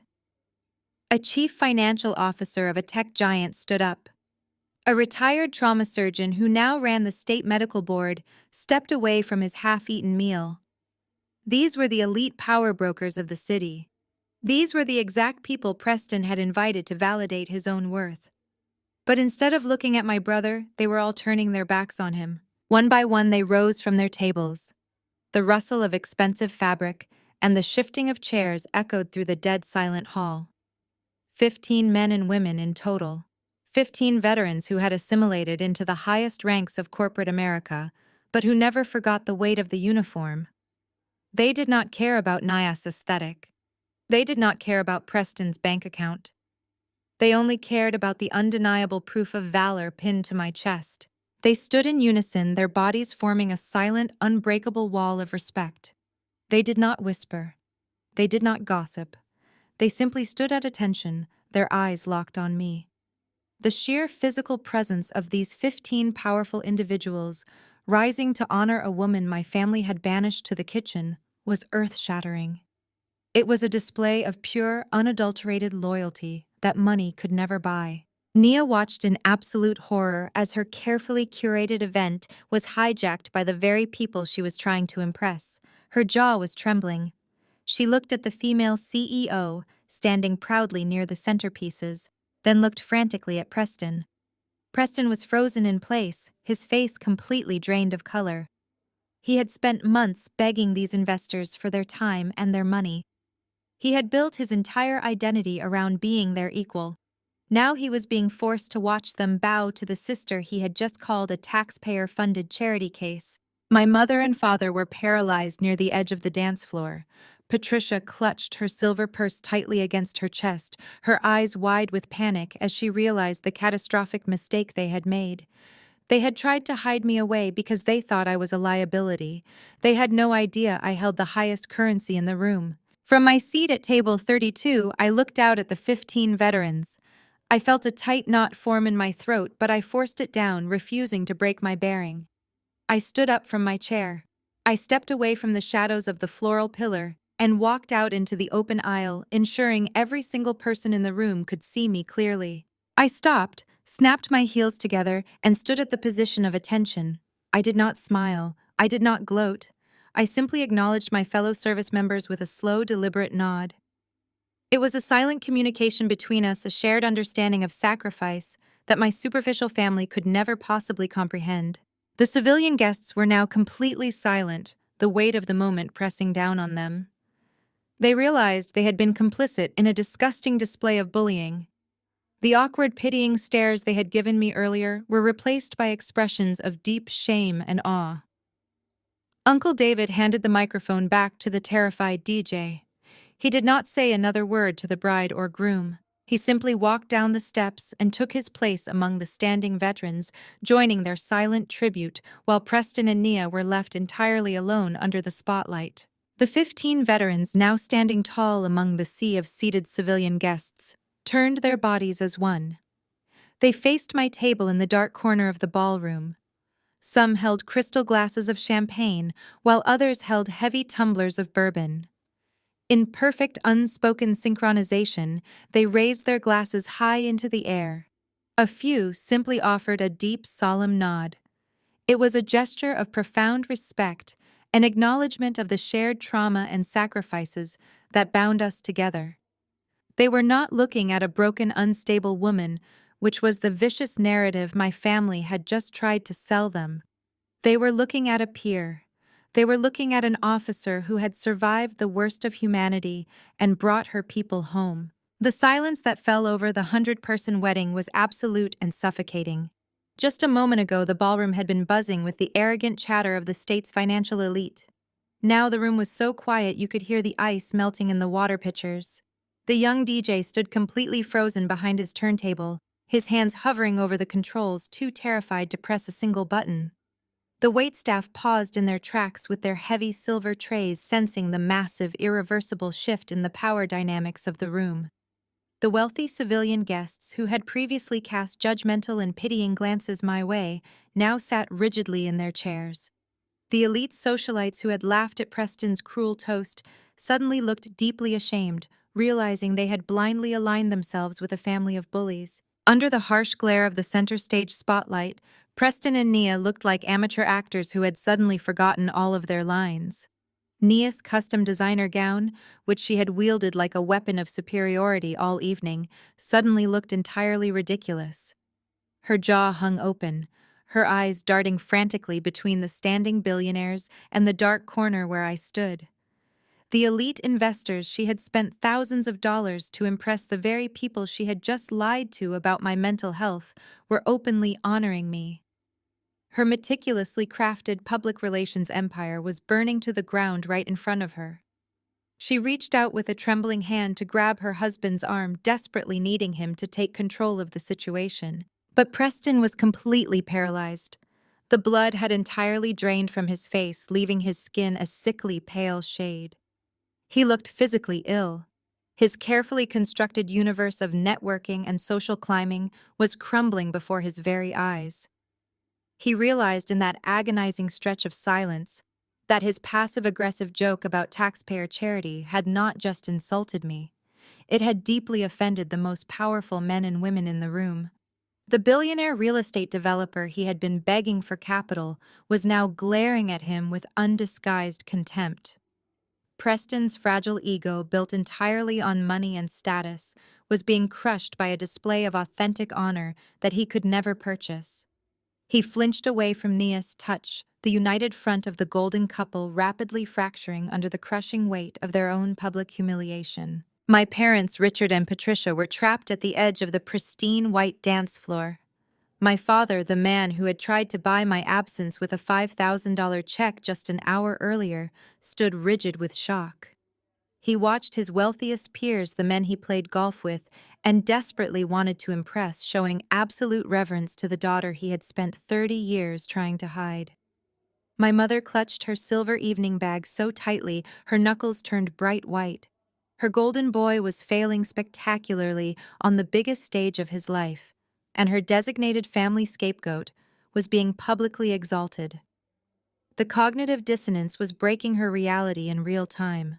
She was hyperventilating, slightly unable to process a world where her superficial values held absolutely no power. I stood at the position of attention, taking in the incredible scene unfolding before me. For decades, my family had controlled the narrative of my life. They had dictated who was valuable and who was worthless, based entirely on income brackets and aesthetic choices. They had banished me to the back rows of family photos and relegated me to the dark corners of wedding ceremonies. But in a single silent moment, without me having to raise my voice or defend myself, the ugly truth of their character had been violently exposed. True power does not come from a public relations contract, a luxury watch, or a manipulated guest list. True power is forged in the fires of actual hardship. As the heavy silence stretched on, the panic in my mother's eyes shifted into a desperate, frantic calculation. She realized their social standing was in critical danger, and she prepared to make a move. My mother, Patricia, instantly snapped out of her paralyzed state of shock. I watched as her eyes darted frantically around the ballroom, rapidly calculating the exact level of damage to her carefully constructed social reputation. She saw the billionaire investors, the powerful state politicians, and the veteran CEOs standing in silent reverence for me. In her twisted, status-obsessed mind, there was only one possible way to survive this absolute public relations disaster. She had to steal my spotlight and immediately rebrand herself as the fiercely proud, patriotic mother of a decorated military hero. She abruptly left my father standing frozen on the edge of the pristine white dance floor and practically sprinted across the room toward my table. She pushed her way past a group of completely silent guests, her expensive silver designer gown swishing loudly in the quiet hall. As she closed the distance between us, she plastered an exaggerated, tearful smile across her face. It was the most sickening display of artificial affection I had ever witnessed in my entire life. She threw her arms open wide, preparing to embrace me in front of the very people she had just been actively lying to. "Oh, Amber, my beautiful, brave girl," my mother cried out, making absolutely sure her shrill voice was loud enough to carry across the silent ballroom. "We are just so incredibly proud of you. Look at our little soldier. You are such an inspiration to this family and to everyone here today." She lunged forward to wrap her arms tightly around my neck, desperate to create a picture-perfect, heartwarming moment for the dozens of wealthy guests watching us. She needed them to believe that she was the supportive, loving foundation behind my military success. She needed to leech off the respect I had earned to save her own sinking ship. I did not let her. As she reached for me, I took a sharp, deliberate step backward. Her hands grasped nothing but empty air. I stood my ground, putting a firm, undeniable physical boundary between my military uniform and her toxic hypocrisy.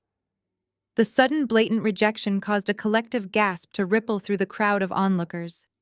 My mother stumbled forward slightly, her arms falling awkwardly to her sides as she tried to regain her balance. "Do not touch me," I said, my voice projecting clearly and carrying the unmistakable weight of a military command. My mother's fake smile faltered instantly. She looked around nervously at the elite guests, her eyes wide with manufactured innocence. "Amber, sweetie, what is wrong?" she cooed, her voice trembling with entirely fake concern. "It is just your mother. I just want to give my hero a hug. Please do not let your condition ruin this beautiful moment for us." She was actually doubling down. Even now, completely exposed in front of the entire room, she was trying to push the vicious narrative that I was mentally unstable.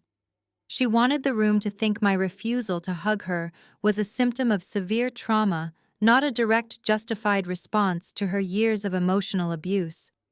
It was the ultimate gaslighting attempt, a desperate bid to maintain her position as the victim.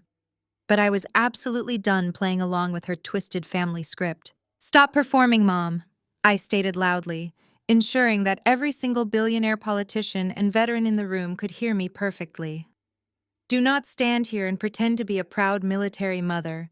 You and Dad offered me a $5,000 check to leave this wedding just 10 minutes ago." The silence in the ballroom completely shattered.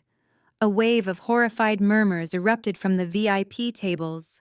The female logistics CEO who had stood up for me let out a sharp sound of absolute disgust. The retired judge shook his head, looking at my parents with pure revulsion. My mother's face turned the color of ash. She opened her mouth to speak, but no words came out.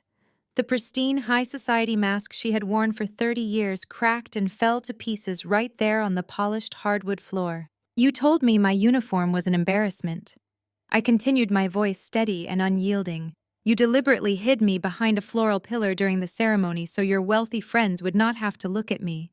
You and Nia spent this entire cocktail hour telling these guests that I am suffering from severe delusions just to cover up the fact that you were ashamed of my service. I do not have PTSD. I am not having a mental breakdown. I simply have a family that lies to protect their own fragile egos. Amber. Please, my mother hissed under her breath, her voice finally dropping its performative volume as panic fully set in. Stop talking. You are ruining us. I am not ruining anything, I replied coldly. I am just telling the truth. Something this family has never been able to handle. The 15 veterans who were still standing at attention glared at my mother with open hostility. To them, stolen valor was a crime, but a mother using her daughter's military service as a cheap public relations prop after actively trying to erase her was entirely unforgivable. My mother took another step back, physically shrinking under the crushing weight of 100 judgmental stares. The wealthy elites she had worshipped her entire life were now looking at her like she was toxic waste. She had tried to gaslight me into submission one last time, but instead, she had permanently destroyed her own social standing in the very room she had so desperately wanted to conquer. My mother stood frozen, her eyes wide with a mixture of terror and disbelief, as the 15 standing veterans continued to glare at her. She slowly backed away from my table, shrinking into the shadows, entirely abandoned by the socialites she had spent decades trying to impress. The absolute silence in the ballroom remained unbroken. The tension was so thick it felt like the air itself had solidified. Then the sound of deliberate heavy footsteps echoed across the polished hardwood floor. Senator Thomas Kingston had finally seen enough. He pushed his chair back from table 1 and stood up to his full imposing height. The 2 large security guards flanking him immediately stepped forward, but the senator raised a single hand, silently ordering them to stand down.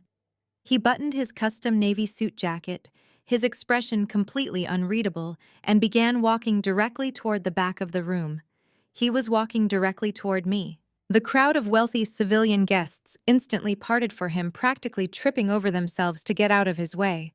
Nia, who was still standing near the center of the dance floor, in a state of absolute panic, saw the senator moving and immediately kicked back into her desperate public relations survival mode. She hiked up the heavy skirt of her designer gown and practically sprinted across the room to intercept him. Senator Kingston, please. Nia gasped, her chest heaving, as she stepped directly into his path, forcing him to stop. I am so incredibly sorry for this disturbance. We had absolutely no idea my sister-in-law would act out like this. It is just the trauma, you see. Her mind is clearly fractured. We are calling security to have her removed quietly right now so we can resume the evening. We still have the cake cutting, and I would love to introduce you to the CEO of a major tech firm who is very interested in your re-election campaign. She was talking a mile a minute, her voice high and breathless, frantically trying to distract him with the promise of political donations and elite networking. She waved her hands wildly, physically trying to block his view of me and the standing veterans. The senator did not even look at her. He stared straight over Nia's head, his sharp eyes locked onto my military uniform. Move aside, the senator commanded. His voice was not loud, but it carried the chilling absolute authority of a man who could end careers with a single phone call. Nia froze. Her artificial smile trembled violently. But Senator, I just want to ensure your experience here is flawless. We do not want you exposed to this kind of instability. Senator Kingston finally looked down at her. His gaze was so cold it could have frozen water. I said move aside. Nia physically flinched. She stumbled backward, clutching the expensive fabric of her dress, finally realizing that her status as the bride meant absolutely nothing to the most powerful man in the room. She had overplayed her hand, and now she was nothing more than an obstacle. The senator resumed his steady pace, leaving Nia trembling in his wake. As he approached my table, the retired Marine Colonel Uncle David stepped back, allowing the senator to take the space directly in front of me. The other 14 standing veterans remained at attention, watching the interaction with intense focus. I maintained my rigid military bearing. I did not know Senator Kingston personally. In my line of work as a dust-off pilot, I interacted with medics, crew chiefs, and infantry commanders. Politicians were a distant reality, usually just names attached to the massive defense budgets that dictated our resources. I assumed he was simply coming over to pay his respects to a decorated officer, a common courtesy from a politician with a heavy military constituency. The senator stopped less than 3 feet away from me. He looked at the silver star gleaming against the dark blue fabric of my uniform. Then his eyes moved slightly to the right, landing on the small black name tag pinned to my chest. He read my last name. Then he looked up at my face. For the first time all evening, the senator's composed, impenetrable political mask completely shattered. His eyes widened dramatically. The color drained from his face, leaving him looking suddenly frail and deeply shaken. He took a sharp, jagged breath, his chest heaving as if he had just been punched. He closed his eyes for a fraction of a second, his hands clenching into tight fists at his sides. When he opened his eyes again, they were entirely bright with unshed tears. The absolute silence in the ballroom stretched to a breaking point as the 100 elite guests watched the most powerful man in the state completely lose his composure in front of the woman they had just spent the last hour mocking. "You, Senator Kingston," whispered, his voice cracking violently. "It is you! It is you!" Senator Kingston whispered, his voice cracking violently. He did not extend a single hand for a polite political greeting.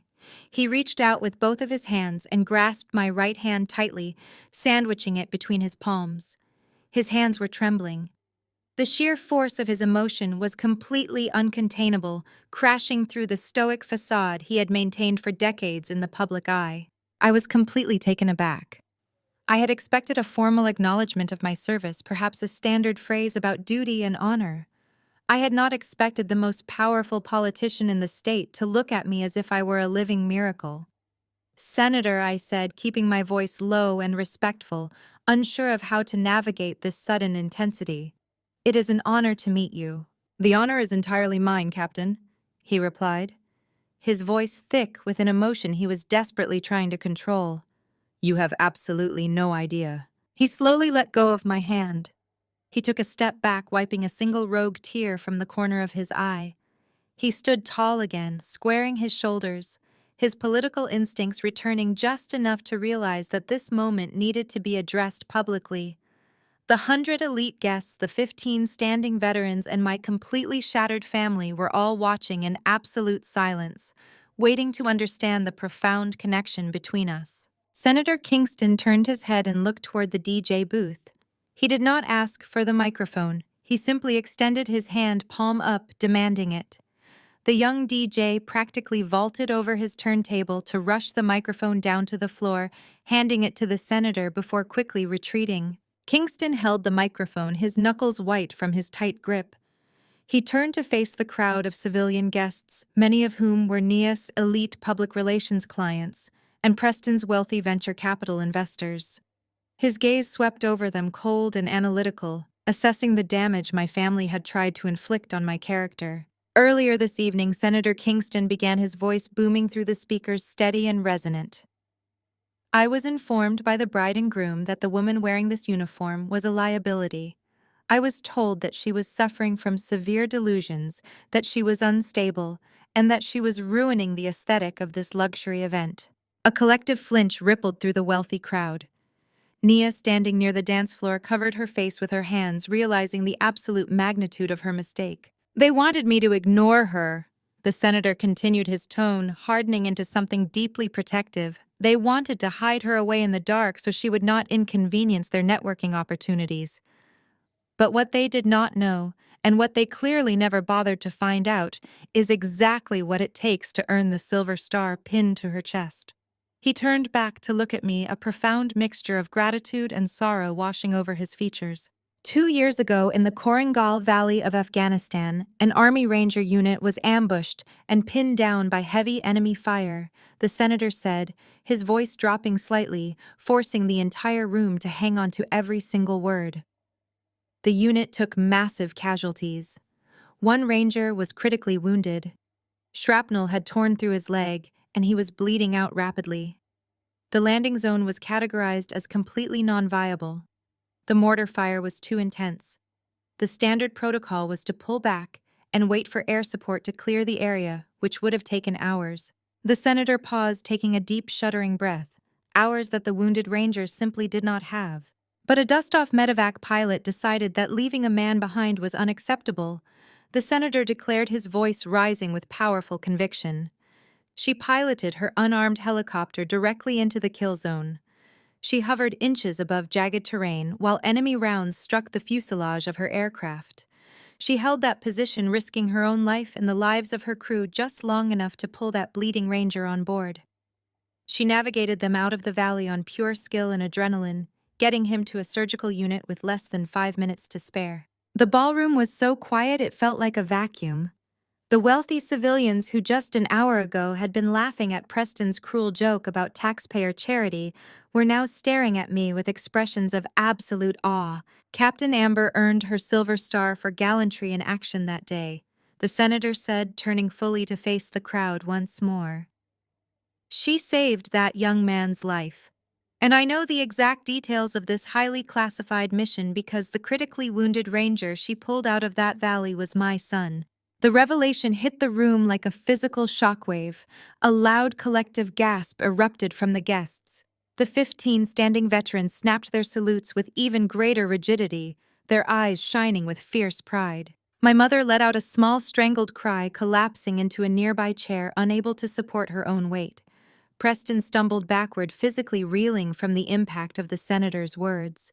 The golden boy had just realized that the sister he had spent 30 years bullying had single-handedly saved the life of the only man whose approval he cared about. The ultimate payoff had arrived not in the form of a bank account or a corporate title, but in the undeniable truth of my existence. The ultimate payoff had arrived not in the form of a bank account or a corporate title, but in the undeniable truth of my existence. The silence that followed the senator's revelation was heavier than anything I had ever experienced. It was the sound of 100 carefully constructed social realities collapsing in on themselves simultaneously. For Nia, the implosion was swift and absolute. She stood near the center of the dance floor, her jaw physically slack, her eyes darting frantically between me and the senator. The cognitive dissonance was entirely shattering her. Her biggest potential client, the man whose political campaign she needed to secure her firm's future, had just announced that his son's life was saved by the very woman she had spent the last 2 hours calling a glorified taxi driver. She had built a massive public relations campaign on a foundation of lies, and now it was completely buried under the weight of an undeniable truth. Preston, the golden boy. The investment banker who had always viewed me as a financial liability was physically swaying on his feet. The blood had entirely left his face, making his skin look sickly under the warm chandeliers.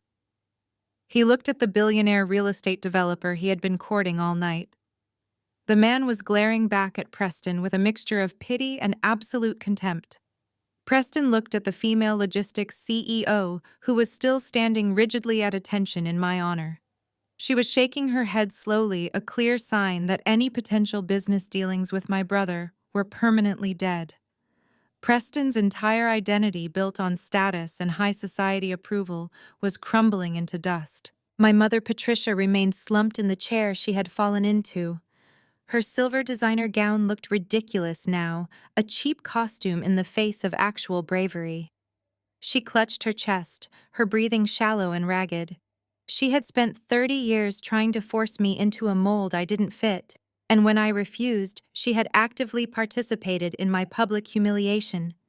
Now, the very people she worshipped were staring at her with undisguised disgust. My father, Richard, stood beside her, entirely silent. The man who had tried to buy my absence with a $5,000 check was now faced with the realization that my worth was something his bank account could never comprehend, let alone control. Preston, desperate to salvage whatever was left of his completely shattered reputation, took a tentative step forward. He smoothed down his expensive tuxedo jacket, his hands trembling violently. He forced a strained, agonizingly fake smile onto his face and looked toward the senator. Senator Kingston Preston, stammering, his voice cracking horribly. I had no idea. We had no idea. Amber never told us the details of her missions. She is very private. But of course we are incredibly proud of her. I have always supported my sister's military career. Always. We are a very close family. We were just concerned about her health tonight, that is all. The blatant, desperate lie hung in the air, pathetic and transparent. Nobody in the room believed him. The 15 standing veterans glared at him with open hostility, their disgust palpable. Senator Kingston slowly turned his head to look at my brother. The look on his face was one of absolute, unadulterated revulsion. It was the look a man gives a cockroach before crushing it under his boot. "Do not insult my intelligence," Preston the senator said, his voice dropping to a dangerously low octave. "And do not stand there and pretend you have an ounce of respect for your sister. I heard your toast. I heard you call her a taxpayer charity case in front of 100 people. I heard your wife spread vicious rumors about her mental health to anyone who would listen. You did not support her. You actively tried to destroy her character because you were ashamed she did not fit into your shallow, pathetic little world." Preston physically shrank back, his fake smile collapsing completely. He opened his mouth to defend himself, but the senator cut him off with a sharp wave of his hand. "You are a coward."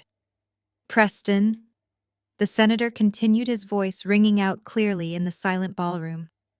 "You measure a person's worth by their bank account and their corporate title, while you contribute absolutely nothing of real value to this world.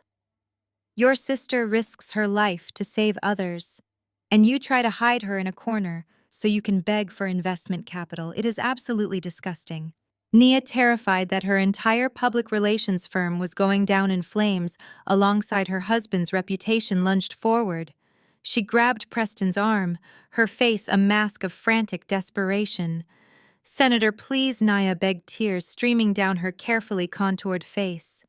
"This is all just a terrible misunderstanding. We were just trying to maintain the aesthetic of the wedding.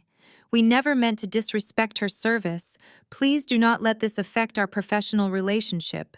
We can fix this." The senator looked down at Nia, his expression hardening even further. "You cannot fix a rotten foundation with public relations, Nia. You and your husband have shown everyone in this room exactly who you are. And let me assure you, it is not a misunderstanding. It is a revelation." The senator turned his back on them, entirely returning his focus to me. The golden couple was left standing alone on the edge of their pristine dance floor, their carefully curated empire entirely reduced to ashes. The isolation they had tried to force on me had become their own inescapable reality. Senator Kingston turned his imposing frame, slightly shifting his full and terrifying focus back onto Nia. She was trembling so violently that the crystals on her custom designer gown shook, catching the dim light of the chandeliers. She tried to step toward him again, her hands clasped together in a desperate pleading motion, but the heavy silence of the room made every small movement feel monumental and entirely futile. "You approached me the moment I walked through those doors." The senator began, his voice cold and meticulously measured, echoing in the absolute quiet of the ballroom. "You looked me right in the eye and told me that your sister-in-law was unhinged. You told me she was wearing a costume to ruin your special day. You attempted to use the very real and very severe trauma of combat veterans as a convenient excuse to cover up your own petty vanity." Nia opened her mouth, a small and pathetic sob escaping her throat, but she had absolutely no words left. Her flawless public relations vocabulary had completely evaporated. "If this is how you treat an American hero," the senator continued, taking a single intimidating step toward her.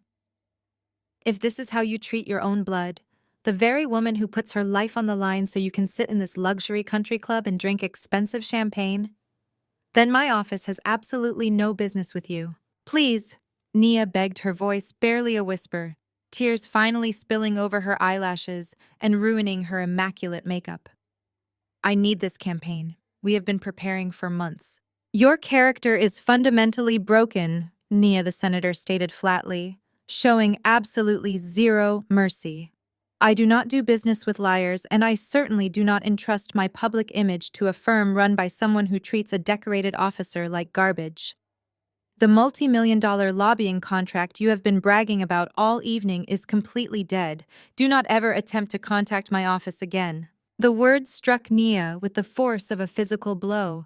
She literally collapsed to her knees on the edge of the pristine white dance floor, the heavy fabric of her expensive gown pooling around her like a deflated parachute. The cornerstone of her entire career, the massive account she had built this entire wedding around, was gone in an instant. Her firm was effectively ruined. Word would spread through the elite circles by tomorrow morning that Senator Thomas Kingston had publicly fired her for being morally bankrupt. No politician or corporate executive would ever hire her again. The senator did not spare her another glance.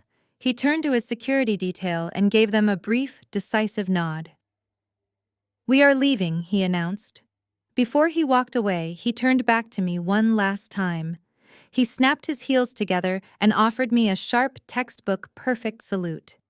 I returned it instantly, holding my head high and maintaining my strict military bearing. "Thank you for bringing my boy home," Captain, the senator said softly, his voice meant only for me. "It was my duty, sir," I replied steadily. He nodded once more, then turned on his heel and marched toward the grand exit of the ballroom. His security detail fell perfectly into step behind him. The heavy oak doors swung open, and he disappeared into the night, taking the entire perceived value of the wedding with him. The immediate karma was breathtaking to witness.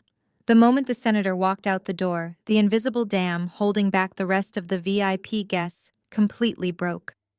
The 15 military veterans who had remained standing at attention this entire time finally lowered their arms. They did not sit back down to finish their expensive meals. Instead, the billionaire real estate developer at table 7 threw his cloth napkin onto his plate in pure disgust. He looked directly at Preston, who was still frozen near his sobbing wife. "We are pulling our capital on Monday morning," Preston the billionaire said, his voice loud enough for the entire room to hear. "I do not invest with men who cannot even respect their own family. You are a liability." The logistics CEO in the emerald gown picked up her clutch and nodded in agreement. "Consider our partnership terminated as well," she added coldly. "You two sicken me." The domino effect was instantaneous and absolutely brutal. The elite corporate investors, the state politicians, and the high society influencers Nia had desperately curated all realized that associating with the golden couple was now professional suicide. One by one, chairs scraped against the hardwood floor. Guests stood up, grabbed their coats, and began walking toward the exit. They did not say goodbye to the bride and groom. They did not stop at the VIP table to thank my parents. They simply marched out, eager to distance themselves from the toxic fallout as quickly as possible. Preston watched his entire venture capital fund evaporate before his very eyes. The millions of dollars in investments he had secured over the past 6 months were walking out the door. He tried to reach out desperately, calling the names of his investors, but they completely ignored him. In less than 5 minutes, the massive, expensive ballroom was emptying out. The luxury wedding had transformed into a financial graveyard. The 15 military veterans who had stood in my honor were the first to formally collect their belongings. They moved with quiet, deliberate precision, bypassing the frantic wedding planner and the thoroughly confused waitstaff. There was no shouting, no dramatic exits, just the cold, undeniable reality of doors closing permanently on my brother's future. The billionaire real estate developer and the logistics CEO had already delivered their crushing blows, but the silent departure of the others was just as devastating. They retrieved their tailored overcoats from the coat check, tipping the attendants generously before walking out into the crisp evening air without a single backward glance at the golden couple. They did not stop to offer polite excuses or condolences. They simply removed themselves from the presence of people they now viewed as dishonorable. The civilian guests, the wealthy elites who had eagerly participated in my alienation just an hour earlier, were now scrambling to salvage their own reputations. In the high-stakes world of corporate networking, proximity to a sinking ship was a professional death sentence. They had witnessed Senator Thomas Kingston, the political crown jewel of the state, publicly eviscerate Nia and Preston. They had seen 15 of the most powerful executives in the city withdraw their capital in real time. Survival instincts kicked in. The socialites who had laughed at Preston's cruel toast were now frantically texting their publicists, trying to figure out how to distance themselves from the event. They bumped into each other in their rush to the exit, suddenly desperate to escape the toxic atmosphere my family had created. The carefully arranged seating chart designed to maximize corporate synergy was completely abandoned. Half-eaten plates of expensive filet mignon and rapidly melting ice sculptures were the only things left at the tables where billionaires had sat just moments prior. My mother and father watched their entire social universe disintegrate. Patricia, who had spent decades meticulously climbing the suburban social ladder, reached out to grab the arm of a passing state judge's wife. She tried to offer a pathetic, trembling smile, opening her mouth to suggest they meet for brunch next week to smooth things over. The judge's wife literally recoiled, pulling her arm away, as if my mother were coated in acid. She gave Patricia a look of such profound disgust that my mother visibly withered, finally understanding that her money could no longer mask her hideous character. My father stood perfectly still, his jaw tight, his eyes fixed on the floor. He was a man who calculated every risk, and he knew instantly that his family was now socially and financially bankrupt. Then the final and most devastating blow was delivered. Out of the thinning crowd, a tall, powerfully built man in his late 50s walked deliberately toward Preston. It was Mr. Bradley, the chief executive officer of the investment bank where Preston worked. He was the man who had personally mentored my brother, the man who held the key to Preston's coveted promotion to senior partner. Mr. Bradley had served in the United States Navy as an intelligence officer long before he conquered Wall Street. He carried himself with the strict, unyielding discipline of a military commander, and his face was currently a mask of cold fury. Preston saw him coming and tried to stand up straighter, desperately attempting to assemble the pieces of his shattered professional facade. "Mr. Bradley, please." Preston stammered, his voice thin and reedy. "This is a massive misunderstanding." The senator completely overreacted. "I am still the top earner at the firm. My portfolio is solid. I can fix this." Mr. Bradley stopped inches away from my brother. He did not yell, which somehow made his anger even more terrifying. "A man's portfolio is only as solid as his character." Preston Mr. Bradley said, his voice quiet but slicing through the air like a razor. "You invited me here today to show me that you were ready to lead. You wanted me to see the vast network you had built. Well, I have seen it. I have seen you publicly humiliate a decorated combat veteran. I have seen you lie, manipulate, and attempt to use your own sister as a punching bag to amuse a room full of sycophants." Mr. Bradley leaned in closer, his eyes narrowing into cold slits. "I spent 8 years in the Navy. I know exactly what kind of courage it takes to earn a silver star. The fact that you share blood with a woman of that caliber and chose to treat her like a stray dog tells me everything I will ever need to know about your integrity. You do not have the moral compass required to lead my firm." Preston opened his mouth, grasping for any excuse, any lie that could save him, but his throat was completely dry. Mr. Bradley adjusted the cuffs of his suit jacket and delivered the final sentence. "Clear your schedule for Monday morning, Preston. We are going to have a very serious talk about your future at the bank. Have your office packed by the time I call you in." Mr. Bradley turned and walked away, leaving my brother completely hollowed out. The domino effect was complete. In the span of 20 minutes, Preston had lost his massive venture capital, funding his elite social standing and his prestigious career. Naya was sobbing uncontrollably on the floor, her multi-million-dollar public relations firm destroyed before it even had a chance to launch. The grand ballroom, which had been rented for $150,000 to showcase their supreme success, was now virtually empty. I remained standing at the edge of the room, completely untouched by the carnage they had brought upon themselves, watching the opulent floral arrangements and crystal chandeliers turn into decorations for a beautifully expensive tomb. The exodus of the elite guests was swift and merciless. Within minutes, the grand ballroom of the country club was practically deserted. The jazz band had quietly packed up their instruments and slipped out the back.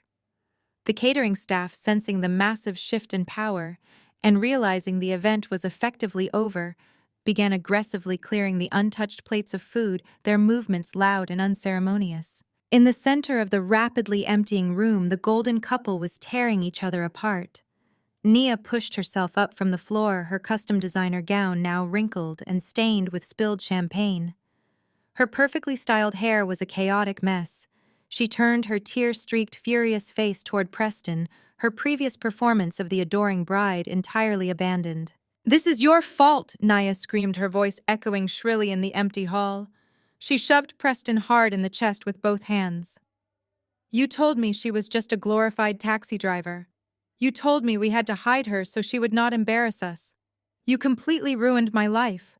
Senator Kingston was the key to my entire firm, Preston. He fired me in front of every single person who matters in this city.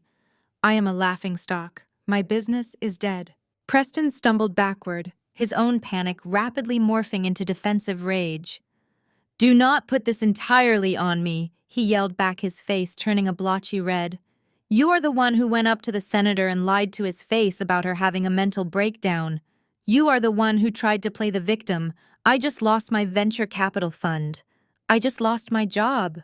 Mr. Bradley fired me, Nia. Everything I built is gone." I watched them scream at each other, their voices bouncing off the high ceilings. There was no love between them.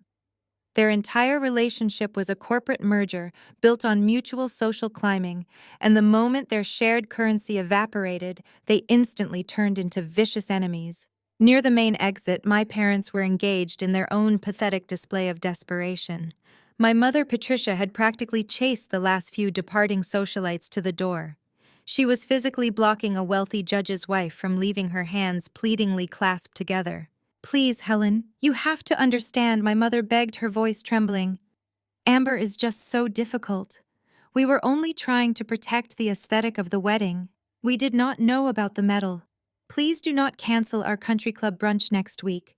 We are still the same family." The judge's wife looked at my mother with absolute revulsion. "You are not the same family, Patricia," she said coldly, prying my mother's hands off her arm. "You are a woman who tried to erase her own daughter, to impress people who do not even like you. Do not ever call me again." My father stood frozen nearby, watching his wife completely humiliate herself. He looked like a man who had just realized his entire life's philosophy was a complete failure. His money could not buy back their reputation. His checkbook was utterly powerless against the sheer weight of the disgrace they had earned. Preston, unable to handle the screaming match with Nia any longer, turned his furious gaze across the room. He locked eyes with me, his face contorted with blind, irrational rage. He needed a scapegoat. He needed someone to blame for the complete implosion of his perfect life, and I had always been his designated target. He marched across the ballroom, his heavy footsteps echoing loudly. His fists were clenched at his sides, his breathing heavy and erratic. He looked like a cornered animal. "You planned this," Preston spat, stopping inches from my face. He pointed a shaking finger at my uniform. "You knew exactly who was going to be here. You wore that stupid suit on purpose just to provoke us. You deliberately waited until the senator arrived to stage your little stunt and destroy my life. Are you happy now, Amber? Are you happy you completely ruined my wedding and got me fired?" I did not flinch. I did not step back. I looked at my brother, a man who had spent 35 years believing he was superior to everyone around him, now reduced to a frantic, blaming child. "I did not plan anything, Preston," I replied, my voice calm and completely devoid of sympathy. "I came to your wedding wearing my formal uniform because I am an active duty officer. That is the truth. The only thing that destroyed your life tonight was your own desperate, pathetic need to impress people who do not care about you. You are a monster," he hissed, tears of frustration finally welling in his eyes. "I am not a monster," I said quietly. "I am just the mirror you finally had to look into." Preston opened his mouth to scream another insult, his face twisted in a mask of pure desperation and denial, but I did not give him the chance to speak. I took a step closer, my voice dropping to a tone of absolute final authority. "I did not destroy anything, Preston," I told him, making sure every syllable landed with the weight of a gavel. "I just let you show everyone exactly who you are." He froze, the last of his fight draining out of him. He looked around the desolate ballroom, taking in the empty tables, the discarded napkins, and the sobbing mess of a woman he had married. The reality of his own making had finally trapped him. There was no one left to perform for, no investors to manipulate, and no scapegoat left to absorb his failures. I turned my back on my brother for the last time. I reached into my pocket, pulled out my crisp white service cap, and placed it perfectly on my head, adjusting the brim. I did not look at my mother, who was still crying near the exit, pathetically begging the coat check attendant to call the VIP guests back. I did not look at my father, who was staring blankly at the floor, finally understanding that his checkbook was completely useless. I walked down the center aisle of the ballroom, my boots echoing loudly against the hardwood, setting a steady rhythm of liberation. I pushed through the heavy wooden doors and stepped back into the opulent hallway of the country club. The young security guard from earlier was standing near the front desk. As I walked past, he quickly stood at attention and gave me a respectful nod. I returned the nod, a genuine smile finally breaking across my face. The oppressive, suffocating atmosphere of my family's toxic world was fading with every single step I took toward the exit. I pushed open the glass front doors of the venue and stepped out into the crisp, cool evening air.